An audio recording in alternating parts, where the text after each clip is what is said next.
আজ আমরা shear stress and shear flow in beams দেখব। লাস্ট ক্লাসে আমরা বেন্ডিং স্ট্রেস দেখেছিলাম। আমরা এখান থেকে একটু শুরু করে যাই। Recall from chapter 5 that transverse loads on a beam give rise not only to bending moment mx but also to transverse shear force px as indicated in figure 639a. এখানে তোমরা দেখতে পাচ্ছ যে শিয়ার ফোর্স বা মানে transverse load থাকলে সাধারণত মানে শিয়ার বেন্ডিং মোমেন্টই শুধু বাড়ে না, শিয়ার ফোর্সও আসে। এটা আমরা shear force bending moment diagram থেকে জানি। The bending moment on a cross section is related to the flexural stress. The transverse shear force Px is the resultant of the distributed transverse shear stresses. খেয়াল করে দেখো, bending মোমেন্টের corresponding bending stress আমরা নির্ণয় করেছি। এখন এই যে shear force যেটা একটা সেকশনের সারফেস বরাবর কাজ করে, সেটা হচ্ছে এই সারফেসের উপরে যে শিয়ার স্ট্রেস আমরা দেখবো এটার ডিস্ট্রিবিউশন কেমন হয়। এই সারফেসের উপরে শিয়ার স্ট্রেসের যে ডিস্ট্রিবিউশন, এটার যে রেজাল্টেন্ট সেটাই হচ্ছে ট্রান্সভার্স শিয়ার ফোর্স, আমরা এক্সটার্নাল শিয়ার ফোর্স যেটা ক্যালকুলেট করি তার equal. We need to determine how the transverse shear stress tau varies with position in the cross section, that is with respect to y and z. এখানে আমরা যে coordinate system use করেছি, x Axis হচ্ছে along the span of the beam, y হচ্ছে vertically upward ডিরেকশনে, আর z হচ্ছে horizontal Axis এক কথায়। We will also find the surfaces other than cross section which experience shear stress. So আমাদের আজকের ক্লাসের main target হচ্ছে এই শিয়ার স্ট্রেস কত ম্যাগনিটিউডে এবং এই ক্রস সেকশনের অ্যালং দ্য উইডথ এবং অ্যালং দ্য ডেপথ কিভাবে ভ্যারি করে সেগুলোও দেখা। এখানে বেসিক কিছু অ্যাজাম্পশন আছে, এটা এতটা ইম্পর্টেন্ট না। আমরা ফ্লেক্সুরাল স্ট্রেস নির্ণয় করতে যে অ্যাজাম্পশনগুলো নিয়েছি এখানেও সেগুলো বলবৎ, মানে এখানেও সেগুলো আসলে ইফেক্টিভ।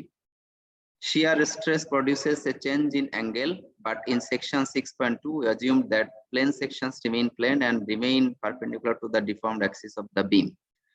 দেখো, এটা আমরা ফ্লেক্সুরাল স্ট্রেসের যে ফর্মুলা ইউজ করেছিলাম সেখানে বলে আসছিলাম যে এটা লিমিটেশনস আছে। আমরা যে অ্যাজিউম করেছিলাম plane section remain plane and remain perpendicular to the deform axis of the beam, shear stress যদি আমরা অ্যাকাউন্ট করি, তার মানে শিয়ার ডিফরমেশন যদি এখানে অ্যাকাউন্ট করি, তাহলে এটা আসলে ট্রু নয়। Still this is true. আমরা কারণটাও বলেছিলাম যে লং স্লেন্ডার বিমের জন্য শিয়ার ডিফরমেশনের ম্যাগনিটিউড আসলে খুব কম, যেটাকে আমরা সেফলি নেগলেক্ট করতে পারি, এবং ওটা নেগলেক্ট করলে এররের ম্যাগনিটিউড খুব বেশি হয় না। তো আমরা শিয়ার স্ট্রেসের ফর্মুলা যদি ডেভেলপ করতে চাই, এখানে দেখো একটা অ্যাজাম্পশন আছে, the distribution of flexural stress on a given cross section is not affected by the deformation due to shear. তো আমরা ফ্লেক্সুরাল স্ট্রেসটা নির্ণয় করেছিলাম, সেটার ফর্মুলাটাও এবার আবার এখানে দেখানো হলো। এখানে ওই লিমিটেশনস এর কথাই বলা হয়েছে, বাট ওই লিমিটেশনটা আবারও আমি বলছি যে যদি লং সিলিন্ডার বিম হয় তাহলে শিয়ার স্ট্রেসের জন্য যে ডিফরমেশন আছে ওটা আমরা সেফলি নেগলেক্ট করতে পারি। আমরা এখন চলে আসবো মেইন আমাদের যে ডেভেলপমেন্ট আজকের ক্লাসের, shear stress distribution along the cross section. Before developing formulas for the distribution of shear stress in a beam, let us examine physical descriptions of shear stress and shear strain in beams.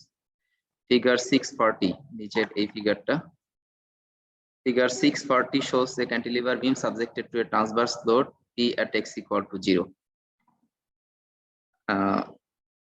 To simplify the drawings, a rectangular cross section is used in figure 640. On an ordinary cross section at x, the load P produces a positive bending moment and a positive shear force. তো এটা দেখো, এই যে cantilever বিমটা এ ফিগারে দেখানো হচ্ছে, এটা right সাইডে fix support আছে, আর লেফট এন্ডে একটা ক্যান্টিলিভার একটা আপওয়ার্ড ফোর্স কাজ করছে কনসেন্ট্রেটেড ফোর্স আকারে। তো এটা দেখো, লেফট থেকে আমরা যদি রাইট ডিরেকশনে আসি, এটা পজিটিভ শেয়ার প্রডিউস করে। On an arbitrary cross section at x, the load P produces a positive bending moment and a positive shear, এবং এটা দেখো পজিটিভ বেন্ডিং মোমেন্টও প্রডিউস করে, পজিটিভ শিয়ার এবং পজিটিভ বেন্ডিং মোমেন্ট প্রডিউস করছে এই x পয়েন্টে বা x সেকশনে। With linearly elastic behavior, the bending moment mx produces the flexural stress distribution at section x as shown in figure 640b. আমরা flexural stress distribution তাহলে এরকম পাবো। টপে নিউট্রাল অ্যাক্সিস এর উপরে কম্প্রেশন, নিউট্রাল অ্যাক্সিস এর নিচে টেনশন, যেহেতু positive bending moment. Imagine now that a horizontal sectioning plane separates the portion of the beam up to the section x into two parts. আচ্ছা, এত সেন্টেন্স বাই সেন্টেন্স আমি read করে যাব না। এখানে আমরা একটা ইমাজিনারি প্লেন নিলাম। এখানে একটা প্লেন দেখো, এই বরাবর আমি এটাকে কেটে এই যে সি ফিগারে যেটা দেখানো আছে, নিউট্রাল অ্যাক্সিস থেকে y1 ডিসটেন্সে উপরের পার্ট আর নিচের পার্টকে আমি এখন আলাদা কনসিডার করছি, দুইটা পার্ট আলাদা করে ফেললাম। তো এইটারই উপরের পার্ট এবং নিচের পার্টে লেফট সাইড এবং রাইট সাইড আমি যদি বেন্ডিং স্ট্রেস দেখি ডেল্টা এক্স ডিসটেন্সে কি রকম আসবে সেটার এক্সপ্লানেশনটাও নিচে আসবে। তো এখানে সেই কথাটাই বলা হচ্ছে যে আমি এই y1 নিউট্রাল অ্যাক্সিস থেকে y1 ডিসটেন্স উপরে একটা প্লেন কনসিডার করব, যেটার উপরের অংশ এবং নিচের অংশকে হরাইজন্টাল একটা প্লেন দিয়ে আমি সেপারেট করব, হরাইজন্টাল একটা প্লেন দিয়ে। সেটাই যে দেখো উপরের যে ক্রস সেকশন এখানে স্ট্রেস ডিস্ট্রিবিউশন দেখানো আছে সেটা হচ্ছে a1, আর নিচের যে টোটাল এরিয়া সেটাকে আমরা a2 বলবো। আর এই যে a1 এরিয়া তার উপরে যে ফ্লেক্সারাল স্ট্রেস, সেই ফ্লেক্সারাল স্ট্রেসের রেজাল্ট্যান্ট যে ফোর্স সেটাকে আমরা বললাম F1। তো F1 হবে তাহলে এখানকার যে ট্রাপিজয়েডাল শেপের স্ট্রেস ডিস্ট্রিবিউশন আছে তার সাথে এইটার যে ক্রস সেকশনাল এরিয়া তাদের গুণফল। আমরা জানি যে ট্রাপিজিয়ামের এরিয়া কিভাবে নিতে হয়, হাফ ইনটু সমান্তরাল বাহুদ্বয়ের যোগফল টাইমস হচ্ছে এটার উইডথ, আর তার সাথে আমি যদি এটার ক্রস সেকশনাল এরিয়া এখন মানে এটার যে এরিয়া সেটাই হবে আলটিমেটলি এই ফোর্স, এটার এরিয়ার সাথে এটার স্ট্রেস গুণ করবো এক কথায়, তাহলে পেয়ে যাবো আমি হচ্ছে এই ফোর্স F1। তাহলে হাফ ইনটু স্ট্রেসের এভারেজ স্ট্রেস টাইমস হচ্ছে এই ক্রস সেকশনাল এরিয়া, আমি বেসিক্যালি এভাবে বলতে পারি। তো স্ট্রেস হবে প্যারালাল দুইটা যে স্ট্রেস আছে টপ এবং বটমের স্ট্রেসের just algebraic sum divided by 2, তাহলেই হবে আমি এখানকার এভারেজ স্ট্রেস পাবো, তার সাথে এরিয়া গুণ করলে F1 পাবো। এনিওয়ে এখানে এই কথাটাই বলা হচ্ছে। আর আরেকটা জিনিস আমরা আসলে যে বেসিক স্ট্রেস স্ট্রেইন চ্যাপ্টার, যেটা এই যে দেখো চ্যাপ্টার 2 তে আসলে আলোচনা করা আছে, তোমাদের অপর পার্টে পড়ার কথা যে কোনো একটা এলিমেন্টে কোনো একটা বিমের একটা এলিমেন্টের আসলে দেখো আমরা যদি স্মল এরকম একটা ডেল্টা এক্স লেন্থের একটা কিউব কনসিডার করি এবং তার যদি বিভিন্ন সারফেস কনসিডার করি, তাহলে দেখো যে shear stress at that point into perpendicular directions are equal, এটা তোমরা পড়ে আসছো অলরেডি। তো এই প্রিন্সিপলটাও আমাদের এখানে ইউজ করতে হবে, খেয়াল করো। তো এখানে আমি যদি ভেরি স্মল একটা এলিমেন্ট এখানে এই যে এই বিমের ক্রস সেকশন থেকে এখানে কেটে নেই, দেখো এই এলিমেন্টের তাহলে ভার্টিক্যাল ডিরেকশনে যদি শিয়ার স্ট্রেস টাও বি হয়, তাহলে হরাইজন্টাল প্লেনেও ওই একই পয়েন্টে হরাইজন্টাল প্লেনেও একই শিয়ার স্ট্রেস কাজ করবে, বাট পারপেন্ডিকুলার ডিরেকশনে। সো এই অ্যাজাম্পশনটা আমাদের জন্য খুব ইম্পর্টেন্ট। এবং আমরা পরবর্তীতে গিয়ে দেখবো যে এই এক্সট্রিম যে সারফেস আছে, এক্সট্রিম বটম এবং এক্সট্রিম টপ এর যে ফাইবার গুলো আছে সেই ফাইবার গুলোতে শিয়ার স্ট্রেসের ভ্যালু আসলে 0 আসবে।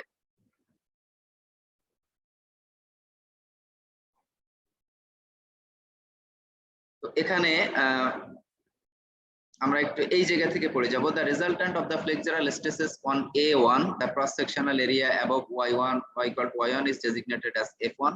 আমরা এক্সপ্লেন করেছি। It is clear from figure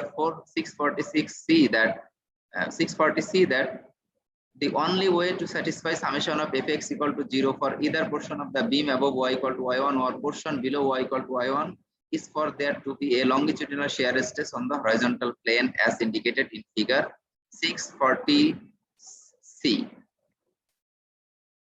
এইটার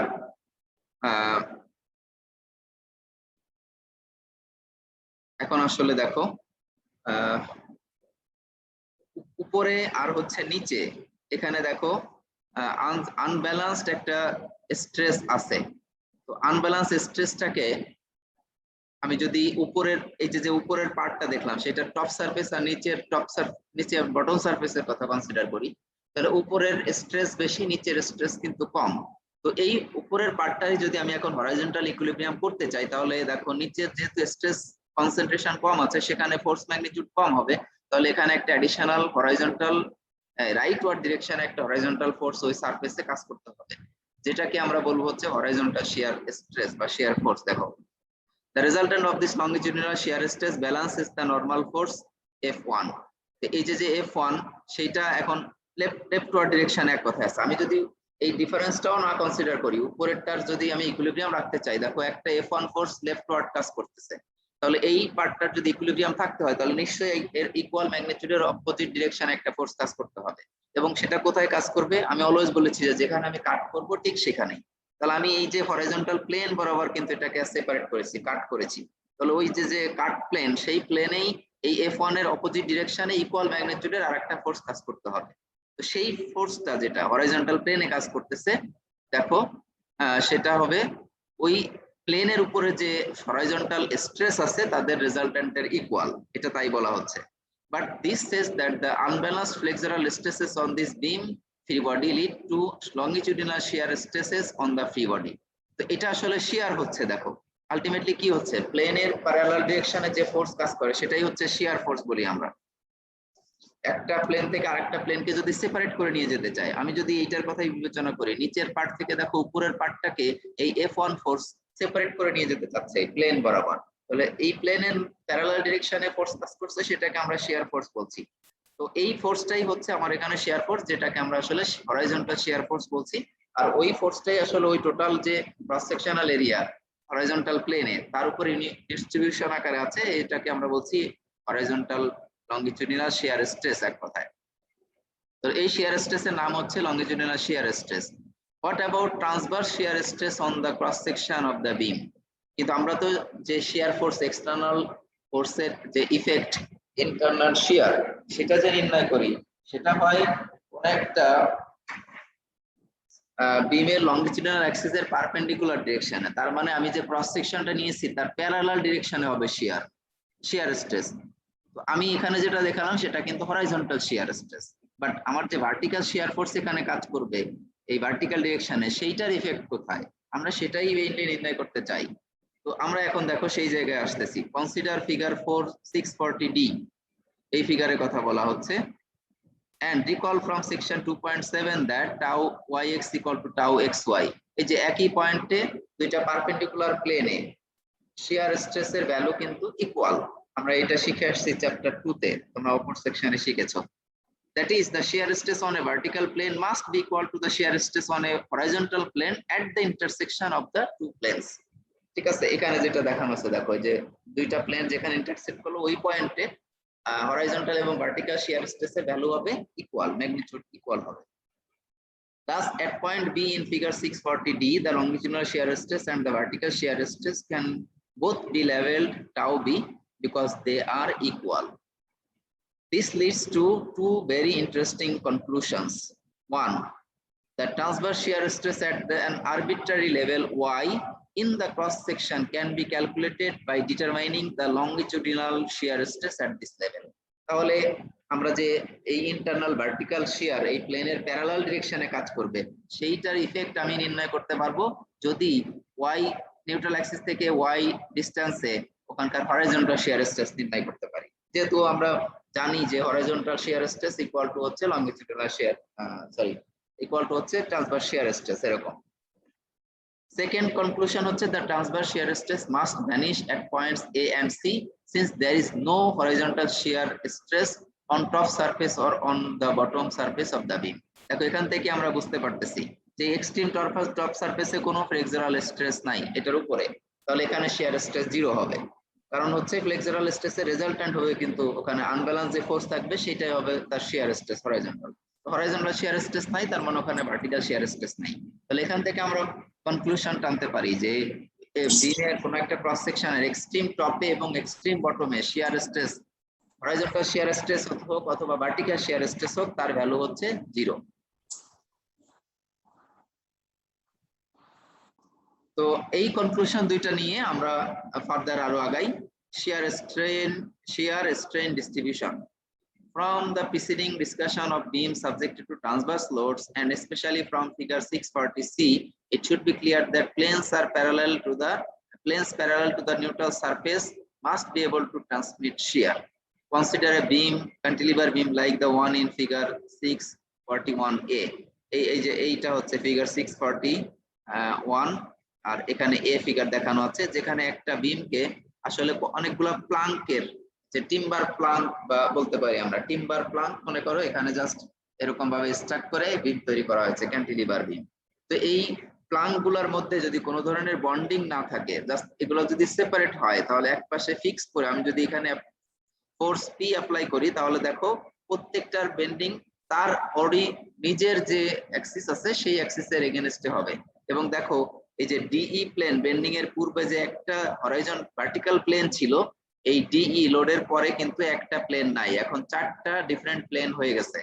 ঠিক আছে, তো এইটার কথাই এখন আসলে বলা হচ্ছে যে in figure 641b the cantilever beam is made up of 4 plugs that are not bonded together at level a prime, b prime and c prime but are free to slip along the surfaces of contact at these levels. Clearly there is slip along the plug interfaces and plane sections like DE do not remain plane through the entire thickness of the beam in figure 641b. তোমরা বুঝতেই পারছো যে D star ই star যে plane এটা কিন্তু এখন আর একটা plane নয়। If the planks are bonded together to form a single beam or if the beam is originally homogeneous throughout the depth, the beam will undergo shear deformation as illustrated in figure 641c. এই C ফিগারটা দেখো, এখন যদি এটা bonded হয় অথবা আমি একটা timber কেটে এরকম ভেরি হাই ডেপথের এই যে এরকম এই ইকুয়াল ডেপথের একটা বিম তৈরি করি তাহলে এটার ডিফরমেশন হবে এরকম। ঠিক আছে, এই সি ফিগারে যেটা দেখানো আছে দেখো, এখন এটা একটা প্লেন থাকলো কি থাকলো না সেটা আমরা ডিসকাশনে আসবো। Because of shear deformation, plane sections do not remain plane as they do in the case of pure bending. However, as noted earlier, the shear deformation has little effect on the distribution of flexural stresses as long as the beam is slender. আমরা এই কথা বলে আসছি। Actually দেখো shear deformation এর ক্ষেত্রে দেখো এই যে এলিমেন্টটা কিন্তু যেরকম ডিফর্ম হয়ে যাচ্ছে। আমি যদি এখানে দেখাতে চাই এখানে যে পজিটিভ shear আমি যদি কনসিডার করি তাহলে আমার এরকম রেক্ট্যাঙ্গুলার একটা ক্রস সেকশনের লেফট এন্ডে যদি এরকম আপওয়ার্ড শিয়ার স্ট্রেস থাকে ডাউনওয়ার্ড এখানে থাকে তাহলে আমি এই দুইটার এগেনস্টে আমি বুঝতে পারছি যে এটা আসলে একটা রোটেশন হবে। এক কথায় দেখো এটা কিন্তু ইকুইলিব্রিয়ামে নাই, মোমেন্টের ইকুইলিব্রিয়ামে নাই, হয়তো হরাইজন্টাল ইকুইলিব্রিয়াম আছে, ভার্টিক্যাল ফোর্সের ইকুইলিব্রিয়াম আছে, কিন্তু মোমেন্ট দেখো এই মোমেন্টের ইকুইলিব্রিয়াম নাই। তুমি যে পয়েন্টের রেসপেক্টে মোমেন্ট নাই না কেন এটা ক্লকওয়াইজ একটা মোমেন্ট দিবে, তাহলে সেটা ইকুইলিব্রিয়ামে রাখতে হলে এই হরাইজন্টাল প্লেন যেটা সেখানেও একটা হরাইজন্টাল স্ট্রেস কাজ করতে হবে। আমরা এইভাবেও আমরা যে আলোচনাটুকু করলাম সেটাকে বুঝতে পারি।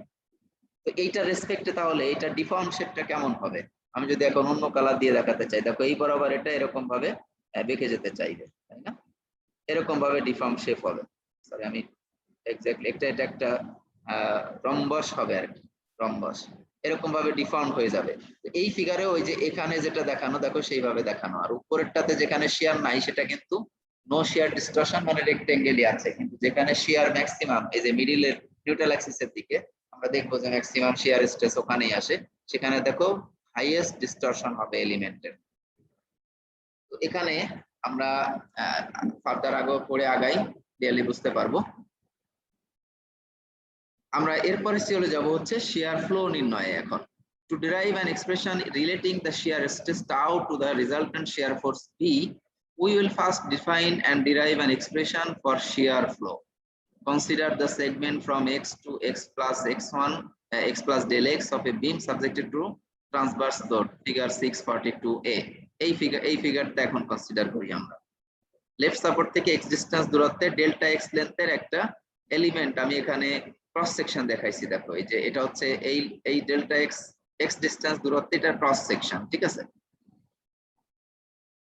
the segment from x to x plus delta x is enlarged in figure 643a, নিচের ফিগার দেখো, and এটা হচ্ছে figure 643.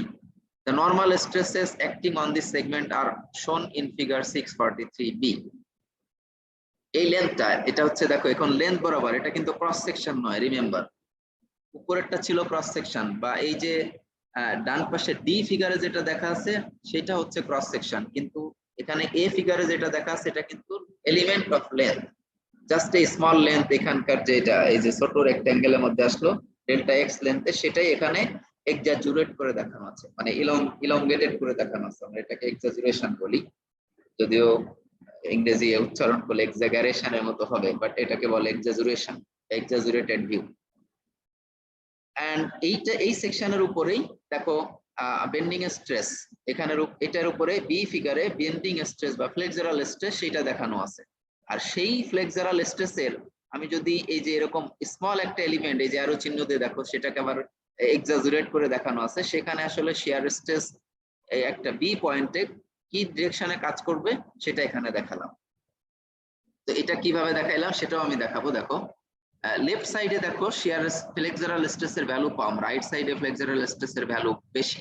তো এরকম একটা বিম যদি হয়, এমন যদি হয় যে শিয়ার ইজ গ্রেটার দ্যান 0, অবশ্য সামনে আলোচনায় আসবে, এই দেখো চলে আসবে, যদি শিয়ার ইজ গ্রেটার দ্যান 0 হয় তার মানে এখানে পজিটিভ শিয়ার ফোর্স আছে, তাহলে বেন্ডিং মোমেন্ট ডায়াগ্রামের স্লোপ হবে পজিটিভ। ঠিক আছে, বেন্ডিং মোমেন্ট ডায়াগ্রামের স্লোপ হবে পজিটিভ, তার মানে লেফট সাইডের তুলনায় রাইট সাইডে বেন্ডিং মোমেন্ট বেশি। তো এখানে সেইটা ধরেই আসলে কনসেপ্ট এখানে দেখানো। দেখো লেফট সাইডে বেন্ডিং মোমেন্ট কম হওয়ায় তার ফ্লেক্সারাল স্ট্রেসের ভ্যালু কম, রাইট সাইডে বেন্ডিং মোমেন্ট কিছুটা বেশি হয়, এটা ফ্লেক্সারাল স্ট্রেসের ভ্যালু বেশি। বটম এবং নিচ টপে দুইটাতেই দেখানো আছে। দেখো আমরা এখানে পড়ি, ক্লিয়ার হবে আরো।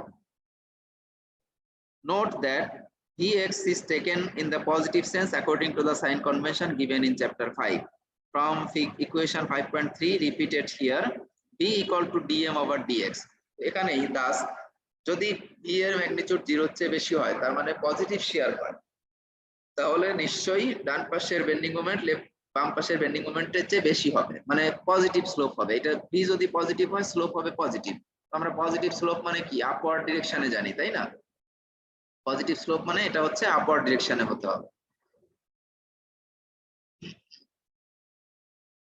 এখানেও সেই সেন্সেই বলা হচ্ছে consequently the flexural stresses and x plus dx in figure 643b are shown larger in magnitude than corresponding stresses at x.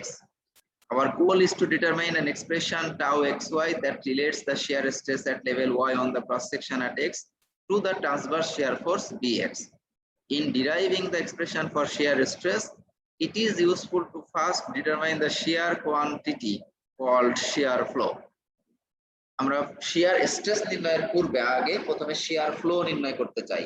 এই টার্মগুলো খুবই ইম্পর্টেন্ট। তোমরা যখন স্টিল তারপরে রিইনফোর্স কংক্রিট বিম ডিজাইনে যাবে, বিশেষ করে স্টিল বিম ডিজাইনে যাবে, প্লেট গার্ডার ডিজাইনে যাবে, তখন shear flow খুব কাজে লাগবে দেখবা। সো এখন ফান্ডামেন্টালি বুঝে গেলে আমি সেভাবে পড়ানোর চেষ্টা করব, তোমাদের ওখানে স্টিল ডিজাইন করতে সহজ হবে। সো শিয়ার স্ট্রেস নির্ণয়ের পূর্বে আমরা শিয়ার ফ্লোটা নির্ণয় করতে চাই, সেটা কি ডেফিনিশনটা আসবে দেখো। As was suggested earlier, the key to the derivation of the distribution of transverse shear stress on a cross section is the fact that transverse shear stress is equal to the longitudinal shear stress at the same point. এই যে এখানেই দেখো আমরা vertical শিয়ার horizontal শিয়ার একটা পয়েন্টে দেখো equal দেখাচ্ছে, এই যে এই টাও বি আর এই টাও বি ইকুয়াল, এই জন্যই এটাও টাও বি এটাও টাও বি। আমরা কনক্লুশন যেটা ড্র করে আসলাম সেটাও দেখলাম। Figure 6.3c and d focus on portion above level y where the shear flow and the shear stress are to be determined. এই যে ফিগার 6.43 এইটার সি তে দেখো নিউট্রাল অ্যাক্সিস থেকে y ডিসটেন্স উপরে, এই যে নিউট্রাল অ্যাক্সিস থেকে y ডিসটেন্স উপরে আমি এই লেন্থেরই একটা অল্প ছোট একটা সেগমেন্ট কেটে নিয়েছি। দেখো এটা হচ্ছে লেফট সাইডে যে ফ্লেক্সারাল স্ট্রেস আছে তার রেজাল্ট্যান্ট, আর ডান পাশে F2 যেটা সেটা হচ্ছে রাইট সাইডে যে ফ্লেক্সারাল স্ট্রেস আছে তার রেজাল্ট্যান্ট। তাহলে আমি স্বভাবতই বুঝতে পারছি যে রাইট সাইডে যদি বেন্ডিং মোমেন্ট বেশি হয় F2 must be greater than F1। তাহলে এই দুইটা ফোর্সের যদি হরাইজন্টাল ইকুইলিব্রিয়াম করতে হয়, তাহলে দেখো এই কাট সারফেস যেখানে আমি যে এই ক্রস সেকশন বরাবর AB লাইনে একটা কাট সারফেস দিলাম, সেখানে আরো অ্যাডিশনাল একটা ফোর্স রাইটওয়ার্ড কাজ করতে হবে এবং সেটার ম্যাগনিটিউড হবে F2 মাইনাস F1। তাহলে আমি সহজে এখানে delta is equal two F2 minus F1 লিখতে পারি। যদি এমন হয় যে আমার শিয়ার ফোর্স আসলে নেগেটিভ, তার মানে লেফট ডিরেকশনে বেন্ডিং মোমেন্ট কম হবে, রাইট ডিরেকশনে বেন্ডিং মোমেন্ট বেশি হবে, এখানে জাস্ট সেন্স হবে উল্টা, F1 গ্রেটার হবে, F2 গ্রেটার হবে, তাহলে ডেল্টা এস কাজ করবে লেফটওয়ার্ড ডিরেকশনে, বাট এখানে হরাইজন্টাল শিয়ার স্ট্রেস বা শিয়ার ফোর্স দেখাতে হবে এবং কাজ করবে। তাহলে আমাদের এই কেসে ডেল্টা এস এর ম্যাগনিটিউড হচ্ছে F2 মাইনাস F1। এখানে দেখো আলটিমেটলি সেইটাই এখানে যে ইকুয়েশন দেখানো আছে, আমি আর লাইন বাই লাইন করছি না, হরাইজন্টাল ইকুইলিব্রিয়ামের জন্য এটা ট্রু হতে হবে উপরের ওই সেগমেন্টে। The shear flow Q, which is the shear force per unit length, can be defined by taking the limit Q equal to limit delta S by delta x tends to 0. তো এখানে আমরা দেখো এই যে লেন্থটা ডেল্টা এইচ, এই পোর্শনটা কাজ, এই ফোর্সটা কাজ করছে লেন্থ এ বি এর উপরে। তো আমি সহজ কথায় যদি বলি, এই A B লেন্থের distance, A B এর মধ্যকার ডিস্টেন্স হচ্ছে এই যে স্মল সেগমেন্ট ডেল্টা এক্স নিয়েছি সেইটা।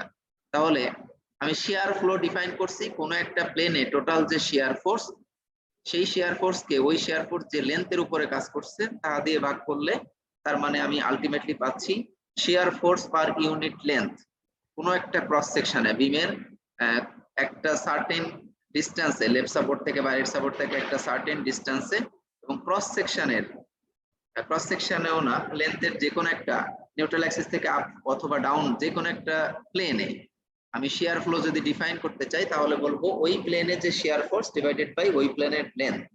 তাহলে আমি শিয়ার ফোর্স পার লেন্থ যেটা পাচ্ছি সেটাকে আমরা বলবো হচ্ছে শিয়ার ফ্লো। এখানে দেখো ডেফিনিশনটাও সেরকম দেওয়া, shear flow q which is the shear force per unit length can be defined as, দেখো ওই প্লেনে যে শিয়ার ফোর্স ডেল্টা এক্স কাজ করছে তাকে তার লেন্থ ডেল্টা এক্স দ্বারা ভাগ করলাম, আর লিমিট এটা নিলাম কারণ হচ্ছে আমরা এটা নেই হচ্ছে ডিফারেন্সিয়াল এলিমেন্ট, আমরা ইউনিফর্ম এবং এভারেজ করার জন্য এটা করি। আর এটা ট্রু হবে যদি আমার ডেল্টা এক্স এর ভ্যালু ক্লোজ টু 0 হয়। তোমরা জানো যে ডিফারেন্সিয়েশনের ক্ষেত্রে আমরা কিভাবে নিই। তাহলে শিয়ার ফ্লোটা আমরা এইভাবে নির্ণয় করতে পারি। এখন ডেল্টা এস ইকুয়াল টু আমি F2 মাইনাস F1 এখানে বসিয়ে দেই, বসিয়ে দেওয়ার পরে এটাকে জাস্ট যদি এখন F1 এর ম্যাগনিটিউড আর F2 এর ম্যাগনিটিউড যদি নির্ণয় করি, আমরা জানি F1 এবং F2 এর ম্যাগনিটিউড যদি নির্ণয় করতে চাই ফ্লেক্সারাল স্ট্রেস থেকে আমরা দেখে আসছি, তো এটা হবে তাহলে F1, তার মানে এই লেফট সাইডে যে স্ট্রেস ডিস্ট্রিবিউশন আছে, এই যে শেডেড যে এরিয়াটা আমি অ্যানোটেট করে দেখালে, F1 দেখো যে এরিয়াটার উপরে কাজ করছে, এই যে এই এরিয়াটুকু, তার মানে এখানকার স্ট্রেস টাইমস হচ্ছে এভারেজ স্ট্রেস টাইমস হচ্ছে এটা যে এরিয়ার উপর কাজ করছে সেই এরিয়ার গুণফল। ডান পাশেটাও একইভাবে, এটার এভারেজ স্ট্রেস টাইমস হচ্ছে এটা যে এরিয়ার উপরে কাজ করছে সেই এরিয়ার প্রোডাক্ট। আমরা সেটা নিয়ে এখানে F1 এবং F2 এর ভ্যালু নির্ণয় করতে পারি। দেখো ওখানে average stress, flexural stress average, এই যে লেফট বার দ্বারা এভারেজ মিন করতেছে এই যে x, এবং যেটা এই x, এবং আমরা যদি ফিগারে দেখি তাহলে লেফট সাপোর্ট থেকে x ডিসটেন্স দূরত্বে, আর নিউট্রাল অ্যাক্সিস থেকে দেখো এই যে এলিমেন্টটা কনসিডার করছি সেটা হচ্ছে ইটা নিয়েছে এখানে, এটা হচ্ছে ইটা না, এটাকে ইটাই বলে, রাইট, ইটা, গ্রিক লেটার এটা ইটা। এখানে আমরা সাধারণত ওয়াই দিয়ে দেখাই, কিন্তু ওয়াইটা হচ্ছে আমি যেহেতু লেন্থের রেসপেক্টে নিয়েছি, আর ক্রস সেকশনে যেটা দেখাচ্ছি সেটা নিচ্ছি হচ্ছে ইটা। খেয়াল করো এটা হচ্ছে ক্রস সেকশন, ডি ফিগারে যেটা দেখানো, আর সি ফিগারে এটা কিন্তু লেন্থের ওই স্মল পার্টটাই দেখানো। তো F1 F2 আমি নির্ণয় করতে পারবো আমি এই ক্রস সেকশনের উপরে যে এভারেজ স্ট্রেস আছে সেই স্ট্রেসকে এটার ক্রস সেকশনাল এরিয়া দ্বারা গুণ করব। এখানে তাই করা হয়েছে, এভারেজ স্ট্রেস টাইমস হচ্ছে ওইটার এরিয়া নিলাম, আমি স্মল একটা এলিমেন্ট নিয়েছি, এখানে ভেরি স্মল একটা স্ট্রিপ নিয়েছি, এটা একটা স্ট্রিপ নিয়েছি যেটার থিকনেস হচ্ছে যে ডেল্টা ইটা ডি ইটা, এবং এটাকে যদি আমি তাহলে এটার উপরে যে স্ট্রেস আছে সেটা দিয়ে গুণ করি, তাহলে আমি জাস্ট এই স্ট্রিপের উপরে টোটাল ফোর্স পাবো, আর আমি এটা যদি পুরো এরিয়ার জন্য ইন্টিগ্রেট করি তাহলে সমস্ত এরিয়ার যে ফোর্স সেটা পেয়ে যাব। এখানে তাই করেছে, ওভার দ্যাট এরিয়া। অনুরূপভাবে ডান পাশে যে স্ট্রেস আছে sigma x plus delta x eta, তার সাথে যে cross sectional area d A দ্বারা গুণ করলাম, আর ইন্টিগ্রেট করলে ওই হোল এরিয়ার উপরে নিউট্রাল অ্যাক্সিস থেকে এই যে ইটা ডিসটেন্সের উপরে যে এরিয়াটুকু সেটাই নিয়েছি আমি। তাহলে এখানে যে সিগমা ইকুয়াল টু আমরা জানি এম ওয়াই ওভার আই, দেখো তো এই যে ভ্যালুটা সিগমাটা এম টাইমস হচ্ছে এম ওভার আই, আর ওয়াই হচ্ছে এখানে যে ইটা, অনুরূপভাবে ডান পাশেরটার জন্য এম এম এম এর সিগমা ইকুয়াল টু হচ্ছে M over I, M Y over I. তো এখানে মোমেন্ট হচ্ছে M x plus delta X. তো এইভাবে করে আমরা F1 এবং F2 এর ভ্যালু নির্ণয় করতে পারি। এখন এই ইকুয়েশন 6.62 তে যদি F1 এবং F2 এর ভ্যালু ইনসার্ট করি তাহলে কি আসে দেখো। এই যে এখানে সেটাই ইনসার্ট করব, বাট তার আগে আমরা আরেকটু এখানে সংক্ষিপ্ত করে নিতে চাই। এই যে ইটা প্লাস ইটা টাইমস হচ্ছে ডিএ, এটাকে আমরা গত ক্লাসেও দেখেছি, যেটাকে বলা হয় first area of moment, first moment of area, sorry first area moment বা first moment of area. Area times এই যে নিউট্রাল অ্যাক্সিস থেকে ওই এরিয়ার সেন্ট্রয়েডাল ডিসটেন্স, যদি এটা গুণ করি আর সেটার ইন্টিগ্রেট করি তাহলে এটা হচ্ছে ফার্স্ট মোমেন্ট অফ এরিয়া, যেটাকে আমরা এই যে কিউ দ্বারা ইন্টিগ্রেট করব, ঠিক আছে। তো eta times delta A dA over this whole integrated over the whole area, that gives me first moment of area with respect to neutral axis. Remember, with respect to neutral axis, এবং আমরা সেটা নির্ণয় করতে পারি হচ্ছে total ওই cross sectional area এবং ওই ক্রস সেকশনাল এরিয়ার যে সেন্ট্রয়েড নিউট্রাল অ্যাক্সিস থেকে এই দুইটার গুণ। তো এখানে আমরা এই টার্মটাকে কিউ বলতেছি, তার মানে এই ডান পাশের এই টার্মগুলো হয়ে যাবে কিউ। তো আলটিমেটলি আমি F1 ইকুয়াল টু তাহলে লিখতে পারি এম কিউ ওভার আই, অনুরূপভাবে F2 ইকুয়াল টু লিখতে পারি এই এইটুকু ডিভাইডেড বাই আই টাইমস হচ্ছে এখানে আরেকটা কিউ। তো আমি যদি সেটাই লিখি তাহলে দেখো এই যে এই কিউ, এই যে ইকুয়েশন 6.62 কি আকারে চলে আসে। F2 ইকুয়াল টু লেখা যায় M plus q x, M x plus delta x times হচ্ছে q over I minus F1 হচ্ছে mx কিউ ওভার আই। এই যে এখানে ডান পাশে কমন নিয়ে কিউ ওভার আই ডান পাশে লিখেছে আর কি। 6.62 তে এই কিউ বসিয়েছে, আবার F1 F2 এর ভ্যালু বসিয়েছে। তো আলটিমেটলি এটা আসলো। তো এখানে যদি আমরা এই তুমি এখন যদি আলাদা করো তাহলে mx ক্যান্সেল হয়ে যায়, থাকে শুধু উপরে ডেল্টা এক্স নিচে ডেল্টা এক্স, তারাও ক্যান্সেল হয়ে যায়। আলটিমেটলি থাকে হচ্ছে কিউ ইকুয়াল টু আচ্ছা এটা আসলে আমরা ক্যান্সেল করব না, সরি এখানে ক্যান্সেল করব না, বরং আমরা এটা জানি যে এটা হলো চেঞ্জ ইন শিয়ার। এক কথায় মানে বেন্ডিং মোমেন্ট ডায়াগ্রামের যে এরিয়া ডিফারেন্স, তাকে যদি ওইটার লেন্থ দ্বারা ভাগ করি তাহলে আমরা এটার শিয়ার পাবো। তাহলে দেখো এই change in bending moment over this length delta x is equal to shear. আমরা এই ইকুয়েশনে এখানে ফিরে আসতে পারি, d equal to dm over dx। তো এখানে dm equal to কি লেখা যায়, change in bending moment, dm equal to change in bending moment, তার মানে রাইট সাইডের bending moment m x plus delta x minus হচ্ছে লেফট সাইডের বেন্ডিং মোমেন্ট শুধু mx। আর নিচে এই যে দেখো dx যেটা আছে সেটা আমরা যদি ডেল্টা x বলি, তাহলে এখন এইটার ভ্যালু আমি ডেল্টা এক্স এর ভ্যালুটা এমন ভাবে চুজ করব যে এই ডেল্টা এক্স এর ভ্যালু ক্লোজ টু জিরো, সেই তখনই তো আমরা লিমিট নেই, মানে এত স্মল এলিমেন্টে নিব যে তখন এটা জিরো হবে। তাহলে আলটিমেটলি সেটা যদি করি তখন আমরা কি পাচ্ছি বেসিক্যালি, এই যে দেখো তখন এটাকে আমরা delta M over dM over dx লিখি। আর আমরা দেখে আসছি যে rate of change of shear force over a small distance is equal to the rate of change of bending moment over a small distance is equal to the shear force। আমরা এই relationship আগেই develop করে আসছি। তাহলে আমি basically এখানে বলতে পারি যে এইটা আমাকে মিন করছে, এইটুকু মিন করছে আসলে আমার shear force V, আর এই যে QY সেটা এখানে আছে QY। তাহলে আলটিমেটলি সিম্পলি আমরা Q equal to V Q over I লিখতে পারি, যেটাকে আমরা বলবো শিয়ার ফ্লো ফর্মুলা। তাহলে এগেইন শিয়ার ফ্লো হচ্ছে shear force per unit length. তাহলে বিমের লেফট সাপোর্ট বা রাইট সাপোর্ট থেকে যে কোনো একটা সার্টেন ডিস্টেন্সে যদি আমি একটা সেকশন নেই, সেই সেকশনে প্রতি ইঞ্চ লেন্থে যে ফোর্স শিয়ার ফোর্স আছে সেটাকেই বলবো শিয়ার ফ্লো। এবং এটা আমি যদি ইকুয়েশনের মাধ্যমে নির্ণয় করতে চাই তাহলে Q equal to V Q over I আসলো। তো আমরা শিয়ার ফ্লোটা নির্ণয় করে নিলাম। আমরা একটু আগেই বলে আসছি যে শিয়ার স্ট্রেস নির্ণয় করার জন্য প্রথমে আমরা শিয়ার ফ্লো নির্ণয় করব, তারপরে শিয়ার স্ট্রেসে যাব। এখন দেখি আমরা শিয়ার স্ট্রেস কিভাবে ক্যালকুলেট করতে পারি। এখানে কমেন্ট একটু পড়ে যাই। In derivation of the equation 6.5 এই উপরের ইকুয়েশন কথাই বলা হচ্ছে, it has been assumed that the beam is prismatic. That means the moment of inertia I is constant and Q is a function of Y only.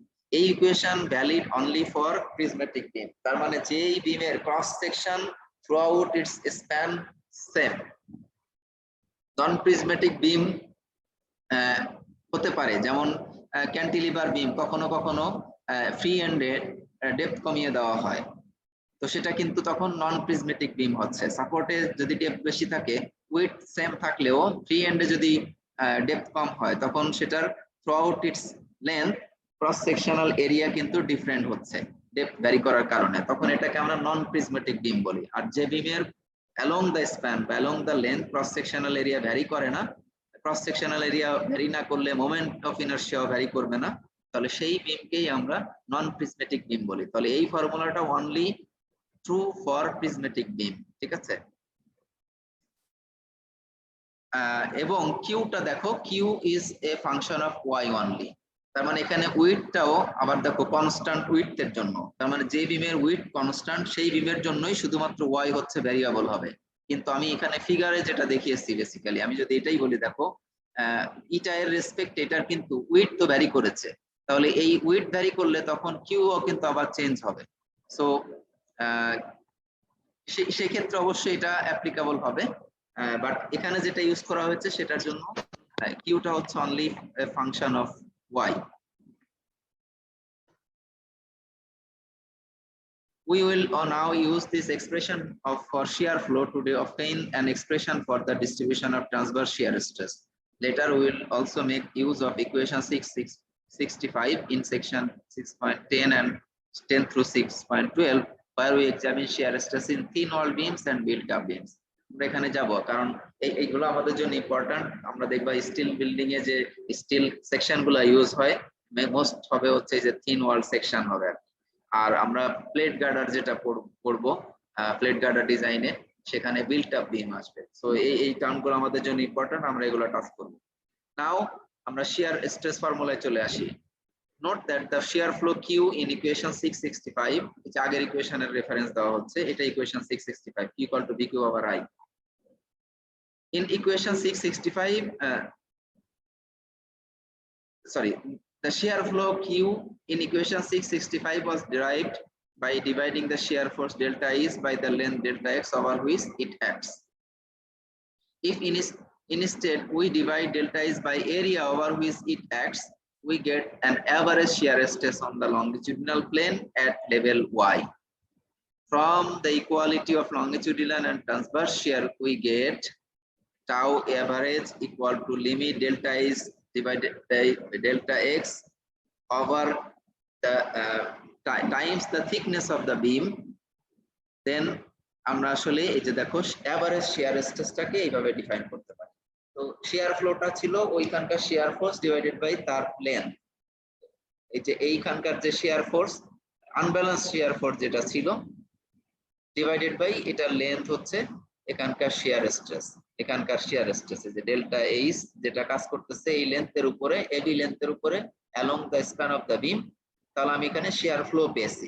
কিন্তু এখন এখানে যে প্লেনটা হচ্ছে, এই ক্রস সেকশন যদি আমি এখন নেই হরাইজন্টাল যে প্লেন, তার মানে এই বিমের এই যে পারপেন্ডিকুলার ডিরেকশনে, বোর্ডের পারপেন্ডিকুলার ডিরেকশনে, তোমার স্ক্রিনের পারপেন্ডিকুলার ডিরেকশনে যে এটার উইডথ আছে, বিমের উইডথ, যেটাকে আমরা টি দিয়ে মিন করছি, তার মানে থিকনেস অফ দ্য বিম, সেই লেন্থ টাইমস হচ্ছে ওই থিকনেস দ্বারা গুণ করলে, তাহলে এই ডেল্টা ইজ যে এরিয়ার উপরে কাজ করছে একটা হরাইজন্টাল প্লেন, সেই প্লেনের এরিয়া পাবো।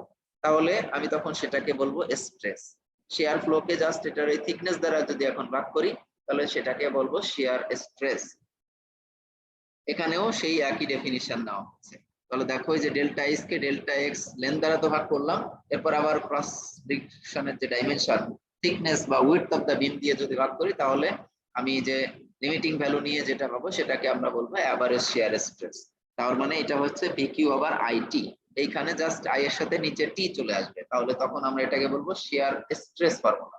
এটা তো এখন shear flow formula VQ over I, আর যদি আই এর সাথে টি ইউজ করি তখন সেটাকে বলবো শিয়ার স্ট্রেস ফর্মুলা। তাহলে tau equal to VQ over IT. তোমরা হয়তো VQ over IB width of beam B লিখতে পারো, নো প্রবলেম, এখানে টি অথবা বি ইউজ করো, that's acceptable, both are acceptable. তাহলে এই যে ফর্মুলাটা আমরা পাচ্ছি সেটাই হচ্ছে আমার শিয়ার স্ট্রেস ফর্মুলা। এগেইন এটা কিন্তু ট্রান্সভার্স শিয়ার স্ট্রেসের জন্য, but remember transverse shear neutral Axis থেকে একটা সার্টেন পয়েন্টে ট্রান্সভার্স শিয়ার স্ট্রেসের ম্যাগনিটিউড ওই পয়েন্টে হরাইজন্টাল শিয়ার স্ট্রেসের ইকুয়াল। এবং এখানে খুব গুরুত্বের সাথে দেখার বিষয় হলো একটা পয়েন্টে কিন্তু হরাইজন্টাল স্ট্রেস যেমন কাজ করতেছে, শিয়ার স্ট্রেস ভার্টিক্যাল শিয়ার স্ট্রেসও কিন্তু কাজ করতেছে। তো রিইনফোর্স কংক্রিট ডিজাইন হোক আর স্টিল বিম ডিজাইন হোক, যে কোনো বিমের ডিজাইনে যেখানে শিয়ার স্ট্রেস আছে, এই হরাইজন্টাল শিয়ারের জন্য তোমাকে ডিজাইন করতে হবে, ভার্টিক্যাল শিয়ারের জন্য ডিজাইন করতে হবে। আমরা যে রিইনফোর্স কংক্রিট বিমে for example shear reinforcement provide করি, আমরা মনে করি যে এটা ভার্টিক্যাল শিয়ার স্টিরাপ দিচ্ছি, তার মানে এটা আসলে আমি এখানে একটু অ্যানোটেট করে যদি দেখাই যে ভার্টিক্যাল স্টিরাপ দিচ্ছি মানে মনে হয় ভার্টিক্যাল শিয়ার নেওয়ার জন্য। নো, আমরা কিন্তু ওই ভার্টিক্যাল স্টিরাপ দিয়ে হরাইজন্টাল এবং ভার্টিক্যাল দুই ধরনের শিয়ার স্ট্রেস ক্যারি করাই। কিভাবে আমি এখানে আরো একটু এক্সপ্লেইন করে দেখাই। দেখো, এটা যদি বিমের একটা স্মল লেন্থ ডেল এক্স হয়, তাহলে লেফট সাইডে ধরো শিয়ার স্ট্রেস আপওয়ার্ড কাজ করতেছে, রাইট সাইডে ডাউনওয়ার্ড, তাহলে নিশ্চয়ই ইকুইলিব্রিয়ামের জন্য এখানে এই রাইটওয়ার্ড লেফটওয়ার্ড আর নিচেরটাতে রাইটওয়ার্ড ডিরেকশনে কাজ করবে। আমি একটা এলিমেন্ট নিলাম আর কি, ঠিক আছে, স্মল একটা এলিমেন্ট। তাহলে এটার আমি এখন যদি ডিফর্ম শেপটা দেখতে চাই, কিভাবে ডিফর্ম হবে, এরকম ভাবে ডিফর্ম হয়ে যাবে। এটা আমি এক্সাজুরেট করে দেখাচ্ছি। তার মানে এই বরাবর টেনশন ডেভেলপ করবে, এই যে এদের যে রেজাল্ট্যান্ট এই বরাবর টেনশন ডেভেলপ করলে ক্র্যাকটা আসবে কিন্তু এই ডিরেকশনে। তো তখন আমার তাহলে শিয়ার যে রিইনফোর্সমেন্ট, শিয়ার রিইনফোর্সমেন্ট, সেটা কিন্তু এই ক্র্যাক যাতে বন্ধ থাকে, ক্র্যাক যাতে ফর্ম করতে না পারে, তার মানে যেদিকে টেনশন ডেভেলপ করছে সেই ডিরেকশনে শিয়ার স্টিরাপ প্রোভাইড করার কথা। আমরা এইভাবে ইনক্লাইন শিয়ার স্টিরাপ কিন্তু প্রোভাইড করতে পারি। তো সেটা না করে এটা যেহেতু প্লেস করা, কনস্ট্রাকশন কস্ট বেড়ে যায়, আমরা কাজের সুবিধার জন্য কিন্তু ভার্টিক্যাল স্টিরাপ প্রোভাইড করি। অ্যাকচুয়ালি কিন্তু আমার শিয়ার স্টিরাপ মোস্ট ইফেক্টিভ হবে যদি আমি এভাবে ইনক্লাইন ডিরেকশনে দিতে পারি। তার মানে আমি এভাবে আসলে এক্সপ্লেইন করতে পারি যে একটা সিম্পলি সাপোর্টেড বিমও যদি আমি কনসিডার করি, এটার উপরে ডিস্ট্রিবিউটেড লোড আছে, লেফট সাপোর্ট রাইট সাপোর্ট দেখালাম, তাহলে এটা শিয়ার ডায়াগ্রাম তোমরা জানো যে এটা অঙ্কন করলে এরকম এরকম হবে। তো তাহলে লেফট সাইডে হবে এই যে এই সিনারিও, কিন্তু রাইট সাপোর্ট রাইটটাতে যদি যাই, তার মানে রাইটটা দেখো তখন কিন্তু উল্টা হচ্ছে। রাইটটাতে শিয়ার ফোর্স এই যে উল্টা হবে ডিরেকশন, লেফট ডিরেকশনে নিচের দিকে নামতে চাইবে, রাইট ডিরেকশনে উপরের দিকে উঠতে চাইবে, কারণ এখানে শিয়ার ফোর্স নেগেটিভ। তাহলে এখানে হবে কিন্তু এই যে উপরের দিকে আর এদিকে যাবে হচ্ছে এই দিকে। তাহলে এইটার ইলংগেশনটা এখন কিন্তু এই যে দেখো এই দিকে হবে টেনশন, এদিকে হবে টেনশন, তাহলে ক্র্যাকটা কিন্তু এখন আসবে এই ডিরেকশনে। তার মানে এই যে মিডল পয়েন্ট এটা লেফট পার্টে হবে হচ্ছে এই যে উপরের যে ফিগার দেখালাম সেই ডিরেকশনে ক্র্যাকিং। তার মানে এখানে স্টিরাপ দিতে হবে, তাহলে এই যে এরকম করে আমি স্টিরাপ এইটাতে যেটা প্রোভাইড করব এই বিমে, আমি অন্য কালার দিয়ে দেখাই, এই বিমের এই মাঝখানে মিডল পয়েন্টের লেফট পার্টে আমরা শিয়ার স্টিরাপ প্রোভাইড করব, তাহলে এই ডিরেকশনে এরকম ইনক্লাইন। এবং এটা সাধারণত তোমরা দেখবা যে এই অ্যাঙ্গেল গুলো 45 ডিগ্রি অ্যাঙ্গেল হয় সাধারণত, মানে ক্লোজ টু 45 ডিগ্রি, এক্স্যাক্টলি না, বাট এটা সেফলি 45 ডিগ্রি অ্যাঙ্গেলে নেওয়া যায়। অন্যভাবে রাইট সাইডে তাহলে শিয়ার স্টিরাপ প্রোভাইড করতে হবে।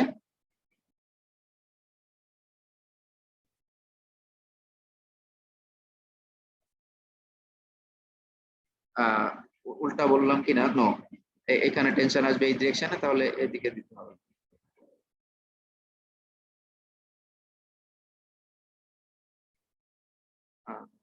টেনশন তাহলে এই ডিরেকশনে, আবার উল্টা হয়ে যাচ্ছে কিনা।